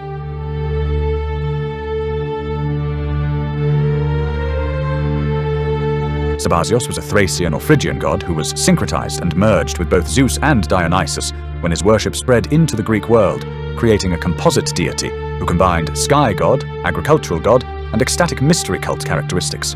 He was originally a nomadic horseman's sky and agricultural deity, particularly associated with beer rather than wine, horses and cavalry warfare, and thunderstorms, representing the religious traditions of the northern peoples beyond Greece's borders. His mystery cult spread throughout the Greek world during the classical and Hellenistic periods, incorporating elements of Dionysian ecstatic worship including music, dance, and altered states of consciousness achieved through ritual.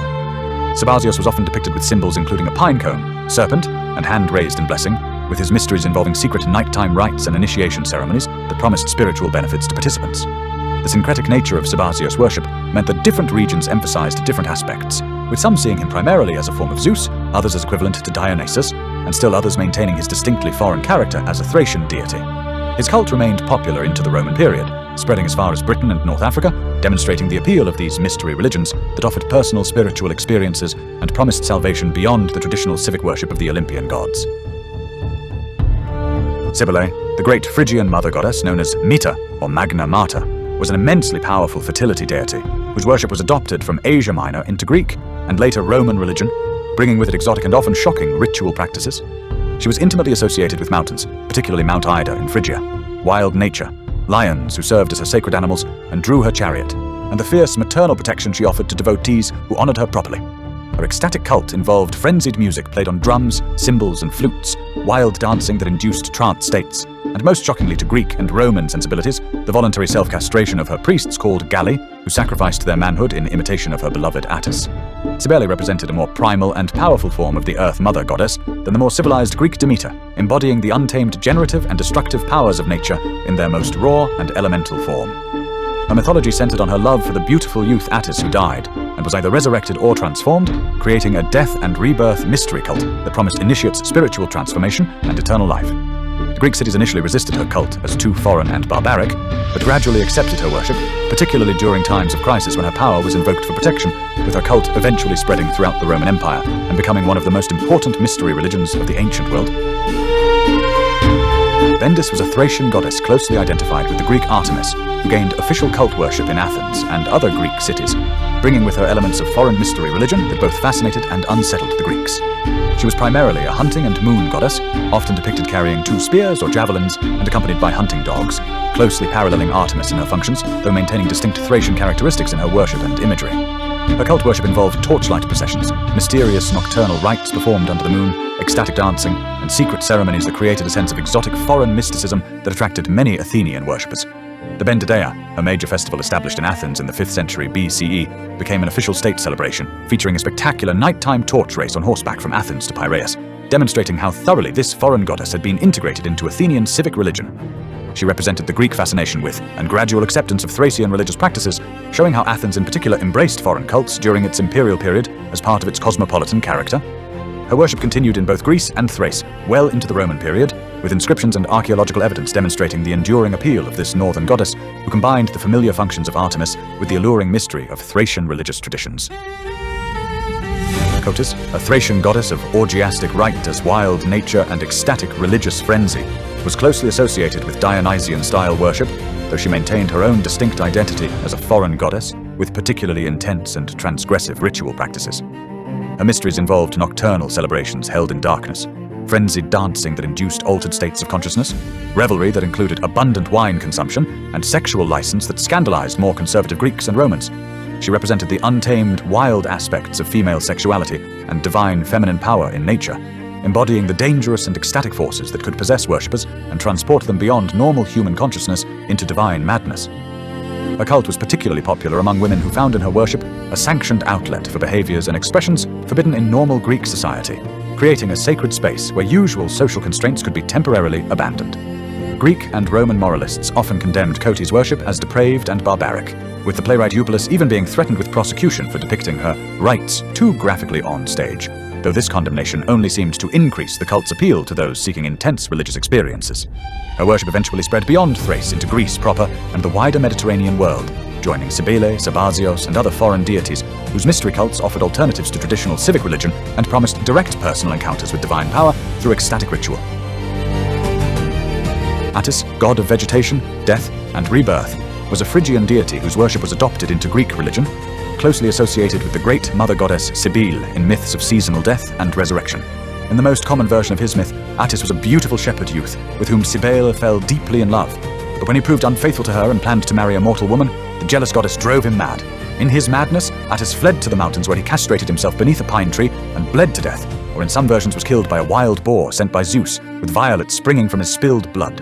Cybele mourned her beloved Attis deeply, and through her grief, or Zeus's pity, Attis was transformed or resurrected, with his body remaining uncorrupted and his spirit living on. Though the exact nature of his return varied by tradition, his death and resurrection each year symbolized the annual dying and returning of vegetation with the seasons, making him a classic dying and rising god whose cult involved mourning his death, followed by celebrating his renewal. His worship involved ecstatic rites, including self-flagellation, loud music, dancing, and in extreme cases the self-castration of his priests called the Galli, who made themselves eunuchs in imitation of Attis's own act, with his cult representing the wild, orgiastic aspects of nature religion that contrasted with more restrained Olympian worship. Melino, goddess of ghosts, nightmares, and the terrifying apparitions that haunted the night, was daughter of Persephone conceived when Zeus disguised himself as Hades to seduce the queen of the underworld, creating a deity with power over both the living world and the realm of the dead. She appeared with one half of her body pale white like a corpse, and the other half pitch black as night, a striking visual representation of her dual nature as a being who existed between life and death, day and night, the upper world and the underworld. Each night Melino wandered the earth, leading her retinue of restless ghosts, frightening apparitions, and tormenting spirits, bringing nightmares to mortals, driving some to madness with terrifying visions, and generally spreading fear and dread wherever she traveled.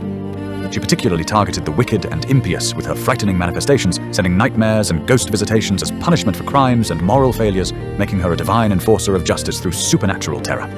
Her cult, prominent in Orphic religion, invoked her in rituals meant either to ward off her terrifying influence or to direct it against enemies, with worshippers offering sacrifices and prayers to keep her restless spirits away from their homes and families. Melino represented the ancient Greek fear of ghosts, the terror of the dead returning to haunt the living, and the nightmares that plagued sleep, embodying the belief that certain deities specialized in tormenting mortals with supernatural fear, and that proper propitiation was necessary to keep such horrors at bay.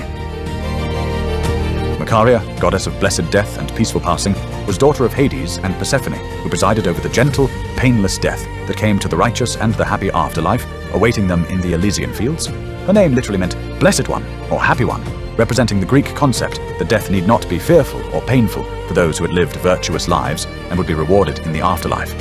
She embodied the comforting belief that the good and pious could look forward to a peaceful transition from life to death, experiencing none of the terror or agony that might accompany other forms of dying, and continuing into a blessed existence in the paradise reserved for heroes and the virtuous. Macaria offered hope and consolation to the dying and their families, representing death as a gentle release and reward rather than punishment or terror, standing in stark contrast to her half-sister Melino, who brought nightmares and ghost hauntings. Her cult, though never as widespread as that of other underworld deities, was particularly honored by those preparing for death, the elderly, and families who wished to ensure their departed loved ones received her blessing of peaceful passing and admission to the Elysian fields. She represented one of the few purely benevolent aspects of the underworld, a goddess whose very existence suggested that Hades' realm was not entirely dark and terrifying, but contained spaces of light, peace, and blessed reward for those who had earned such treatment through their earthly conduct. Trophonius was a legendary architect and hero who, along with his brother Agamedes, built some of the most magnificent structures in ancient Greece, including Apollo's temple at Delphi and the treasury of King Hyrieus, before becoming a chthonic oracle god after his mysterious death or disappearance into the earth. After completing the treasury for Hyrieus, the brothers built in a secret entrance they could use to steal from it, but when the king set traps, Agamedes was caught, and Trophonius cut off his brother's head to prevent identification before the earth opened and swallowed him whole, transforming him into an underworld deity. His oracle was located in a terrifying cave sanctuary at Lebedea in Boeotia, where suppliants underwent one of the most frightening and elaborate consultation rituals in all of Greece, including days of purification, nighttime descent into a narrow underground chasm, and visions received in total darkness. Those who consulted Trophonius' oracle had to lie on the floor of the cave and be pulled feet first into a deeper cavity, where they received prophetic revelations, experiencing visions so terrifying that people were said to lose the ability to laugh afterward, giving rise to the proverbial expression, "He has consulted Trophonius," to describe someone who appeared perpetually gloomy or humorless. Despite the terror associated with consulting him, Trophonius' oracle was renowned for the accuracy of his prophecies and continued to function well into the Roman period, attracting suppliants willing to undergo the frightening ordeal for the sake of true prophetic knowledge. He represented the dangerous side of prophecy and the belief that obtaining divine knowledge often required enduring terrifying ordeals in dark, liminal spaces where the boundary between life and death grew thin enough for mortals to glimpse hidden truths. Hecate, goddess of magic, witchcraft, crossroads, necromancy, ghosts, and the dark moon, held extraordinary power extending across heaven, earth, and underworld, making her one of the few deities whose authority transcended the usual divine boundaries and hierarchies. Though her origins may have been in Anatolia, the Greeks adopted her as a Titan goddess who sided with Zeus during the Titanomachy and was rewarded by being allowed to retain her ancient powers over all three realms of existence. She assisted Demeter in searching for the abducted Persephone, and after finding her, became Persephone's close companion and attendant in the underworld, serving as a bridge between the world of the living and the realm of the dead. Hecate was typically depicted as a triple-form goddess who could see in all directions simultaneously, carrying torches to light her way through the darkness, and accompanied by ghostly hounds whose barking announced her nocturnal presence. She presided over magic spells and necromantic rituals, was invoked by witches and sorcerers seeking to harness supernatural powers, and guarded crossroads where three paths met, locations the Greeks considered particularly sacred and dangerous as liminal spaces where different worlds intersected. Worshippers left food offerings called Hecate's Supper at three-way crossroads on the night of the new moon, propitiating the goddess and her ghostly retinue to ensure protection from malevolent spirits and harmful magic. Her worship grew increasingly important in the Hellenistic and Roman periods, with Hecate becoming central to magical practices, mystery religions, and theurgical philosophy, representing the belief that certain deities could grant mortals access to supernatural powers and hidden knowledge beyond the grasp of ordinary religion.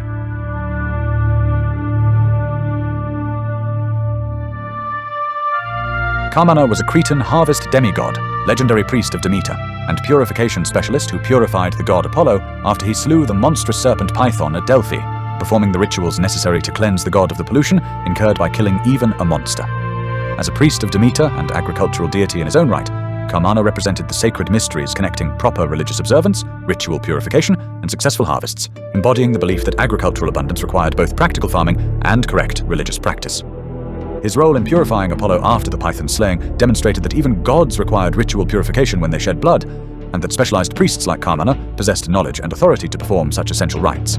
His cult in Crete emphasized the agricultural mysteries and the ceremonial aspects of Demeter worship, with Kamana serving as an intermediary figure who brought together harvest celebration, ritual purity, and the proper propitiation of the gods of the earth. Though his worship never spread widely beyond Crete, Kamana represented an important tradition of priestly knowledge about the connections between bloodshed, purification, and agricultural fertility that influenced Greek religious thought about pollution, cleansing, and the maintenance of cosmic order.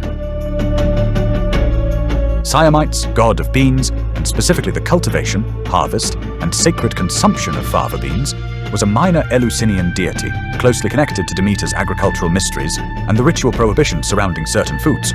He represented the sacred and sustaining power of legumes in the Greek diet, particularly the broad bean or fava bean, which provided essential protein and was a staple food for the common people, though beans held a paradoxical position in Greek religion as both sacred food and forbidden substance in certain contexts.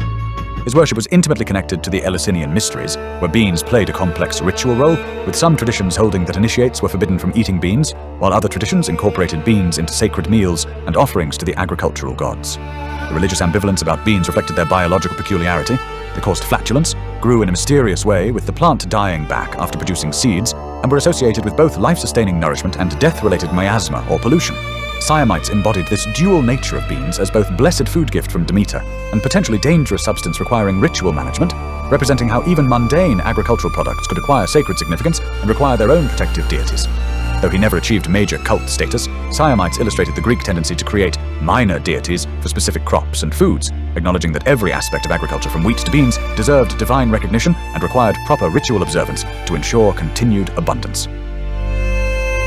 Aglaurus, daughter of the mythical first king of Athens, Cecrops, who was himself half man and half serpent, became an Athenian goddess and heroine after her tragic but patriotic death, saving the city from invasion. When an oracle declared that Athens could only be saved from enemy attack if a member of the royal family voluntarily sacrificed themselves, Aglaurus immediately threw herself from the Athenian Acropolis, giving her life to fulfill the prophecy and protect her city from destruction. Her self-sacrifice and absolute devotion to Athens made her a model of civic virtue and patriotic duty, and she was honored as a protective goddess of the city she had died to save. Young Athenian men, upon reaching military age at 18, swore their sacred Ephebic oath at her shrine on the Acropolis, pledging to defend Athens as courageously as Aglaurus had done, making her central to Athenian military and civic identity. The oath sworn at her sanctuary included promises never to desert one's comrades in battle, to fight for the sacred and the secular, and to leave Athens greater than one found it, with Aglaurus serving as the divine witness and guarantor of these vows. Her cult exemplified how the Athenians transformed tragic mythology into civic religion, creating from a story of suicide a goddess who embodied the ideal of sacrificing oneself for the polis, and using her shrine as the sacred space where each new generation of warriors committed themselves to upholding that same ideal of complete devotion to the city.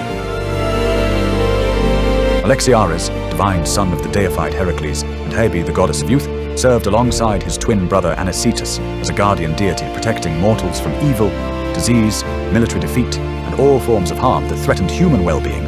His name literally meant he who wards off war, or averter of battle, reflecting his specific function as a protective deity who could turn aside enemy attacks, prevent warfare, or ensure victory when conflict was unavoidable. Born on Olympus after Heracles achieved full godhood and married Hebe, Alexiares inherited his father's protective strength and his mother's power to preserve life and health, combining these attributes into a deity whose very existence promised safety and security. He was worshipped alongside his brother Anicetus, particularly at Thebes, where Heracles had been born, with the twin gods receiving joint cult worship as the Alexikakoi, or averters of evil, divine guardians who formed a protective barrier against all threats. Soldiers invoked Alexiares before battle, asking him to ward off enemy weapons, turn aside arrows and spears, and ensure safe return from war, while civilians called upon him to protect their homes and families from bandits, disease, and all manner of calamity. Together with his brother, Alexiares represented the continuation and extension of Heracles' protective power after the hero's apotheosis, showing how the Greeks believed that divine parents could produce divine children who inherited and specialized in specific aspects of their parents' powers and responsibilities. Anicetus, divine son of Heracles and Hebe and twin brother to Alexiares, was a guardian deity whose name meant the unconquerable or invincible, embodying absolute protection, certain victory, and the power to overcome any threat or enemy through divine invincibility. He represented the aspect of Heracles' strength that made the hero truly unconquerable, the divine power that allowed him to complete impossible labors and defeat every monster, enemy, and challenge he faced during his mortal life. Working in tandem with his brother Alexiares, Anicetus specialized in ensuring victory and success rather than merely warding off harm, actively granting his worshippers the strength, courage, and divine favor necessary to triumph over their adversaries. Twin brothers were worshipped together as the Alexikakoi, receiving joint sacrifices and prayers from those seeking comprehensive protection. They combined Alexiares' defensive warding off of evil with Anicetus' offensive power to conquer and overcome threats. Athletes invoked Anicetus when seeking victory in competitions, warriors called upon him for triumph in battle, and ordinary citizens prayed to him for success in their endeavors and the invincible strength to overcome life's challenges. Together, the divine sons of Heracles represented how Greek religion understood protection as requiring both defensive and offensive divine power, Alexiares turning away threats while Anicetus ensured victory, combining to create complete security through the inherited might of history's greatest hero made divine. Brizo, goddess of prophetic dreams, sailors, fishermen, and the protection of ships and those who traveled the sea, received distinctive offerings of small model boats filled with food at her shrines, particularly on the island of Delos, where her cult was most prominent. She sent prophetic dreams to those who honored her, revealing future events, warning of dangers at sea, and providing divine guidance through visions that came during sleep, making her worship especially important to mariners who depended on such warnings to avoid shipwrecks and storms. Brizo's protection extended specifically to sailors and fishermen, guarding their vessels during voyages, ensuring good catches of fish, and bringing them safely home from the dangerous sea, making her one of several marine deities whom coastal communities depended upon for survival. Women particularly honored her cult, both as wives and mothers of sailors who prayed for their men's safe return, and as seekers of prophetic dreams about their own futures, personal concerns, and family matters. The unique votive offerings of miniature boats laden with food represented both the vessels she protected and the sustenance she provided, with worshippers presenting these symbolic gifts to ensure her continued favor and protection. Her worship demonstrated how Greek religion created specialized deities for specific professions and concerns, with Brizo serving the particular needs of maritime communities who required a goddess specifically devoted to their unique dangers and the prophetic knowledge that might help them avoid disaster at sea. Hermaphroditus, deity of hermaphrodites, androgyny, and the union of masculine and feminine in a single body, was the beautiful son of Hermes and Aphrodite, whose name literally combined his parents' names, born with extraordinary beauty that reflected both his divine parentage. While bathing in a spring near Halicarnassus as a young man, the naiad Salmacis, who inhabited those waters, fell desperately in love with him, and, when he rejected her advances, prayed to the gods that they might never be separated. The gods answered Salmacis' prayer by permanently fusing their two bodies into one being possessing both male and female sexual characteristics, creating the first hermaphrodite and transforming the youth into a deity embodying the fusion of genders. Hermaphroditus then prayed that any man who bathed in Salmacis' spring would likewise be weakened and transformed, causing the waters to become famous for supposedly feminizing those who swam there. He represented the union and inseparability of masculine and feminine principles, the existence of gender ambiguity in nature, and the Greek recognition that some individuals naturally embodied characteristics of both sexes in varying degrees. Hermaphroditus was honored particularly in marriage rites and fertility ceremonies, where the joining of male and female was celebrated, serving as a divine symbol of sexual union, the complementarity and interpenetration of gendered opposites, and the mysterious ways that masculine and feminine could combine in a single form. Charon, the grim ferryman of the dead, was an ancient psychopomp deity who transported the souls of the deceased across the rivers Styx and Acheron from the world of the living to the underworld realm of Hades, serving as the first threshold guardian that all dead souls had to pass. Depicted as an elderly, ragged and ill-tempered boatman with a matted beard and fierce eyes, Charon demanded payment of one obol, a small silver coin, as his fee for ferrying each soul across the dark waters that separated life from death. This is why ancient Greeks placed coins on the eyes or in the mouths of their dead during burial, ensuring the deceased would have the fare necessary to pay Charon and be transported to their final resting place, rather than being left to wander the shores of the Styx for 100 years. Charon was absolutely inflexible in his requirement for payment, and would refuse to ferry any soul who could not pay, leaving paupers, the unburied, and those whose families failed to provide the proper coin, stranded on the wrong side of the river forever. He personified the universal and unavoidable nature of death. Just as all must die, all must pay Charon to cross into Hades, making him one of the most recognized figures in Greek eschatology, even though he held no cult worship. His ancient role and fearsome character marked him as one of the primordial forces of death itself, rather than a later Olympian creation, a deity so old and fundamental that even Hades and Persephone did not command him, but rather he served his own eternal function as the boundary keeper between this world and the next. Epaphus, divine king of Egypt and god of the Nile River, was son of Zeus and the transformed nymph Io, born in Egypt after his mother's long tormented wandering across the earth, while transformed into a cow by Zeus to hide her from Hera's jealous wrath. His name meant touch or caress, referring to his conception when Zeus restored Io to human form with a gentle touch of his hand, ending her suffering and allowing her to give birth to their child on the banks of the Nile. Epaphus founded the great Egyptian city of Memphis and became the divine progenitor of a legendary royal line that included kings and heroes of both Egypt and Greece, bridging the two civilizations in Greek mythological genealogy. He married Memphis, daughter of the Nile god, and their daughter Libya gave her name to the entire continent of North Africa known to the Greeks, making Epaphus grandfather to many important mythological figures and establishing divine connections between Greek and Egyptian royal houses.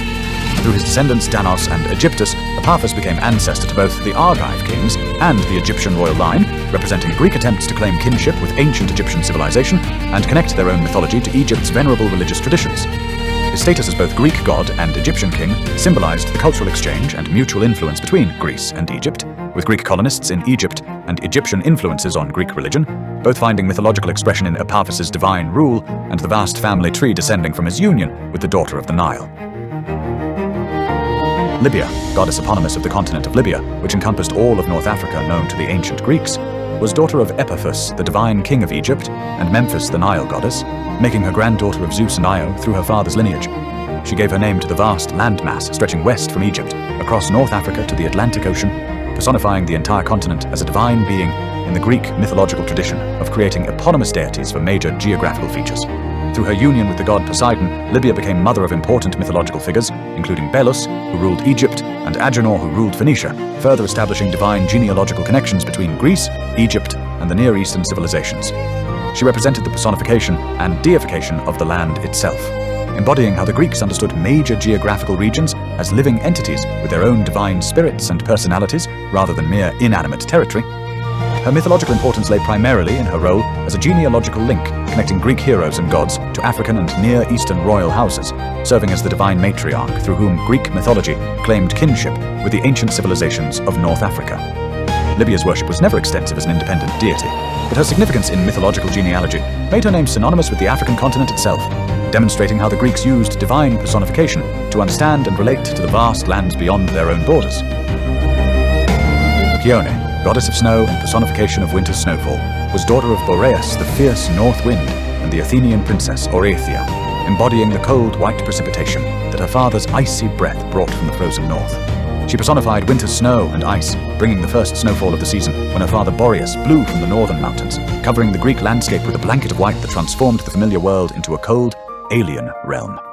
Her name literally became the Greek word for snow itself, demonstrating how completely she was identified with the frozen precipitation she controlled, making Chione simultaneously mean both the goddess and the snow she personified. As daughter of a wind god and mortal princess, Chione represented the offspring of divine natural forces and human royalty. Though unlike her more famous siblings, she remained primarily a nature spirit, rather than developing into a deity with complex mythology or widespread cult worship. She symbolized winter's harshest aspect, the snow and ice that could bring both beauty and danger, transforming landscapes into wonderlands while also threatening travelers, burying crops, and making survival difficult during the coldest months. Though never receiving extensive cult worship, Chione was invoked in poetry and literature as the bringer of snow, the daughter of winter's wind, and the divine explanation for why frozen water fell from the sky to cover the earth in white, representing the Greek tendency to personify every aspect of weather and natural phenomena as conscious divine beings with their own wills and personalities. Femi, goddess of fame, reputation, rumor, and the spread of news both true and false, was a primordial goddess, daughter of Gaia the Earth, who spread information throughout the world with incredible speed on her swift wings, making and destroying reputations with equal ease.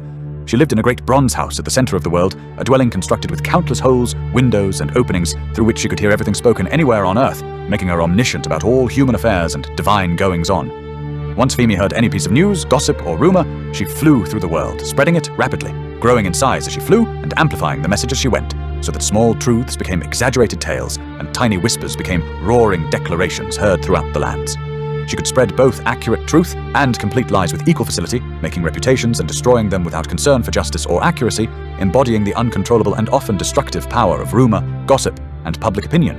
Her capricious nature meant that kings and heroes could become famous or infamous based on what news Femi chose to spread about them, and no amount of power could control or suppress the information she decided to disseminate to the world. The Greeks recognized in Femi the awesome and terrifying power of reputation and public discourse, understanding that fame, whether earned or undeserved, true or false, could elevate mortals to glory or destroy them completely, making this winged goddess one of the most influential forces affecting human affairs, despite her lack of formal cult worship or temples dedicated in her honor. The Letae were goddesses of prayer, supplication, and repentance, daughters of Zeus who followed behind the destructive goddess Ate to heal the damage caused by folly, delusion, and rash actions, offering mortals a chance of redemption and restoration. Depicted as lame, wrinkled, and squinting elderly women who moved slowly and humbly, the Letae represented the difficulty and humility required in making proper prayers of repentance and seeking forgiveness for mistakes made under Ate's influence. They begged mortals to accept their healing help, approaching those who had been led astray by Ate and offering them the opportunity to make amends, seek forgiveness from gods and men, and undo some of the damage caused by their folly through sincere prayer and supplication. Those who rejected the Letaes offered assistance brought terrible consequences upon themselves, as the spurned goddesses would then petition Zeus to send Ate back to afflict the person even more severely, creating a vicious cycle where refusal to repent led to greater folly and ruin. They represented the power of prayer to heal wounds, restore relationships, and undo harm, embodying the Greek belief that sincere supplication and humble repentance could move even the gods to mercy and forgiveness. The Letae illustrated the theological principle that while folly and delusion might strike anyone through Ate's influence, redemption remained possible for those humble enough to accept it, but those too proud to pray and repent would spiral deeper into ruin, teaching that pride was the ultimate destroyer while humble supplication offered hope of restoration. The Oneiroi were the gods of dreams, countless divine sons of Hypnos, the god of sleep, who brought various types of visions, messages, and experiences to sleeping mortals each night, dwelling in the dark caves of the Underworld near their father's realm, where sleep and dreams originated. Morpheus, their leader and most skilled, shaped dreams of human forms with perfect accuracy, mimicking people so convincingly that dreamers believed they were truly seeing their loved ones, enemies, or strangers, delivering divine messages through these lifelike familiar faces that appeared in sleep. Phobetor, also called Iselos, specialized in creating nightmares featuring frightening animals, monsters, and beasts, bringing terror to sleeping mortals through visions of creatures that threatened to devour, chase, or destroy them in the vulnerable state of sleep. Phantasos crafted surreal and fantastic dreams of inanimate objects that came to life, unusual sensations that defied physical possibility, and impossible visions that made no logical sense, representing the dream world's capacity to create experiences impossible in waking reality. The Oneiroi emerged each night from one of two gates, the gate of horn through which true prophetic dreams passed, or the gate of ivory through which false, meaningless dreams emerged, making some dreams divinely significant visions of the future, while others were mere mental phantasms without deeper meaning. They served as messengers of the gods, bringing divine commands, warnings, and prophecies to sleeping mortals, making dreams a crucial channel of communication between the divine and human realms in Greek religious thought. The Algae were goddesses of pain and suffering in all its forms, daughters of the strife goddess Eris, who embodied the various types of physical and emotional anguish that tormented human existence from birth to death. They represented specific categories of pain, including the sharp agony of wounds and disease, the dull ache of chronic suffering, the burning torment of fever and inflammation, and the crushing weight of emotional grief and mental anguish that could hurt as badly as any physical injury. The Algae personified the inevitable suffering that plagued human existence, acknowledging that pain of body and heart was fundamental to the mortal condition, an inescapable part of life that all humans would experience regardless of virtue, wealth, or divine favor. Their presence in mythology served as theological explanation for why suffering existed in the world. It was not random or meaningless, but had its own divine personifications, who brought these experiences as part of the cosmic order established by the gods. Unlike deities who could be propitiated or appeased through sacrifice and prayer, the Algae represented suffering that simply existed as part of mortality, pains that could be endured, but not entirely avoided, no matter how piously one lived. They illustrated the Greek tragic worldview that accepted suffering as inherent to human existence, while also acknowledging it through personification, giving form and names to the pains that all mortals shared, making abstract anguish into divine beings that could be recognized, named, and in some small way understood, even if they could not be escaped. The Keres were female death spirits and battlefield demons, dark daughters of the primordial night goddess Nyx, who haunted battlefields seeking the dying and freshly dead, drinking their blood and dragging their souls down to the underworld with terrible eagerness.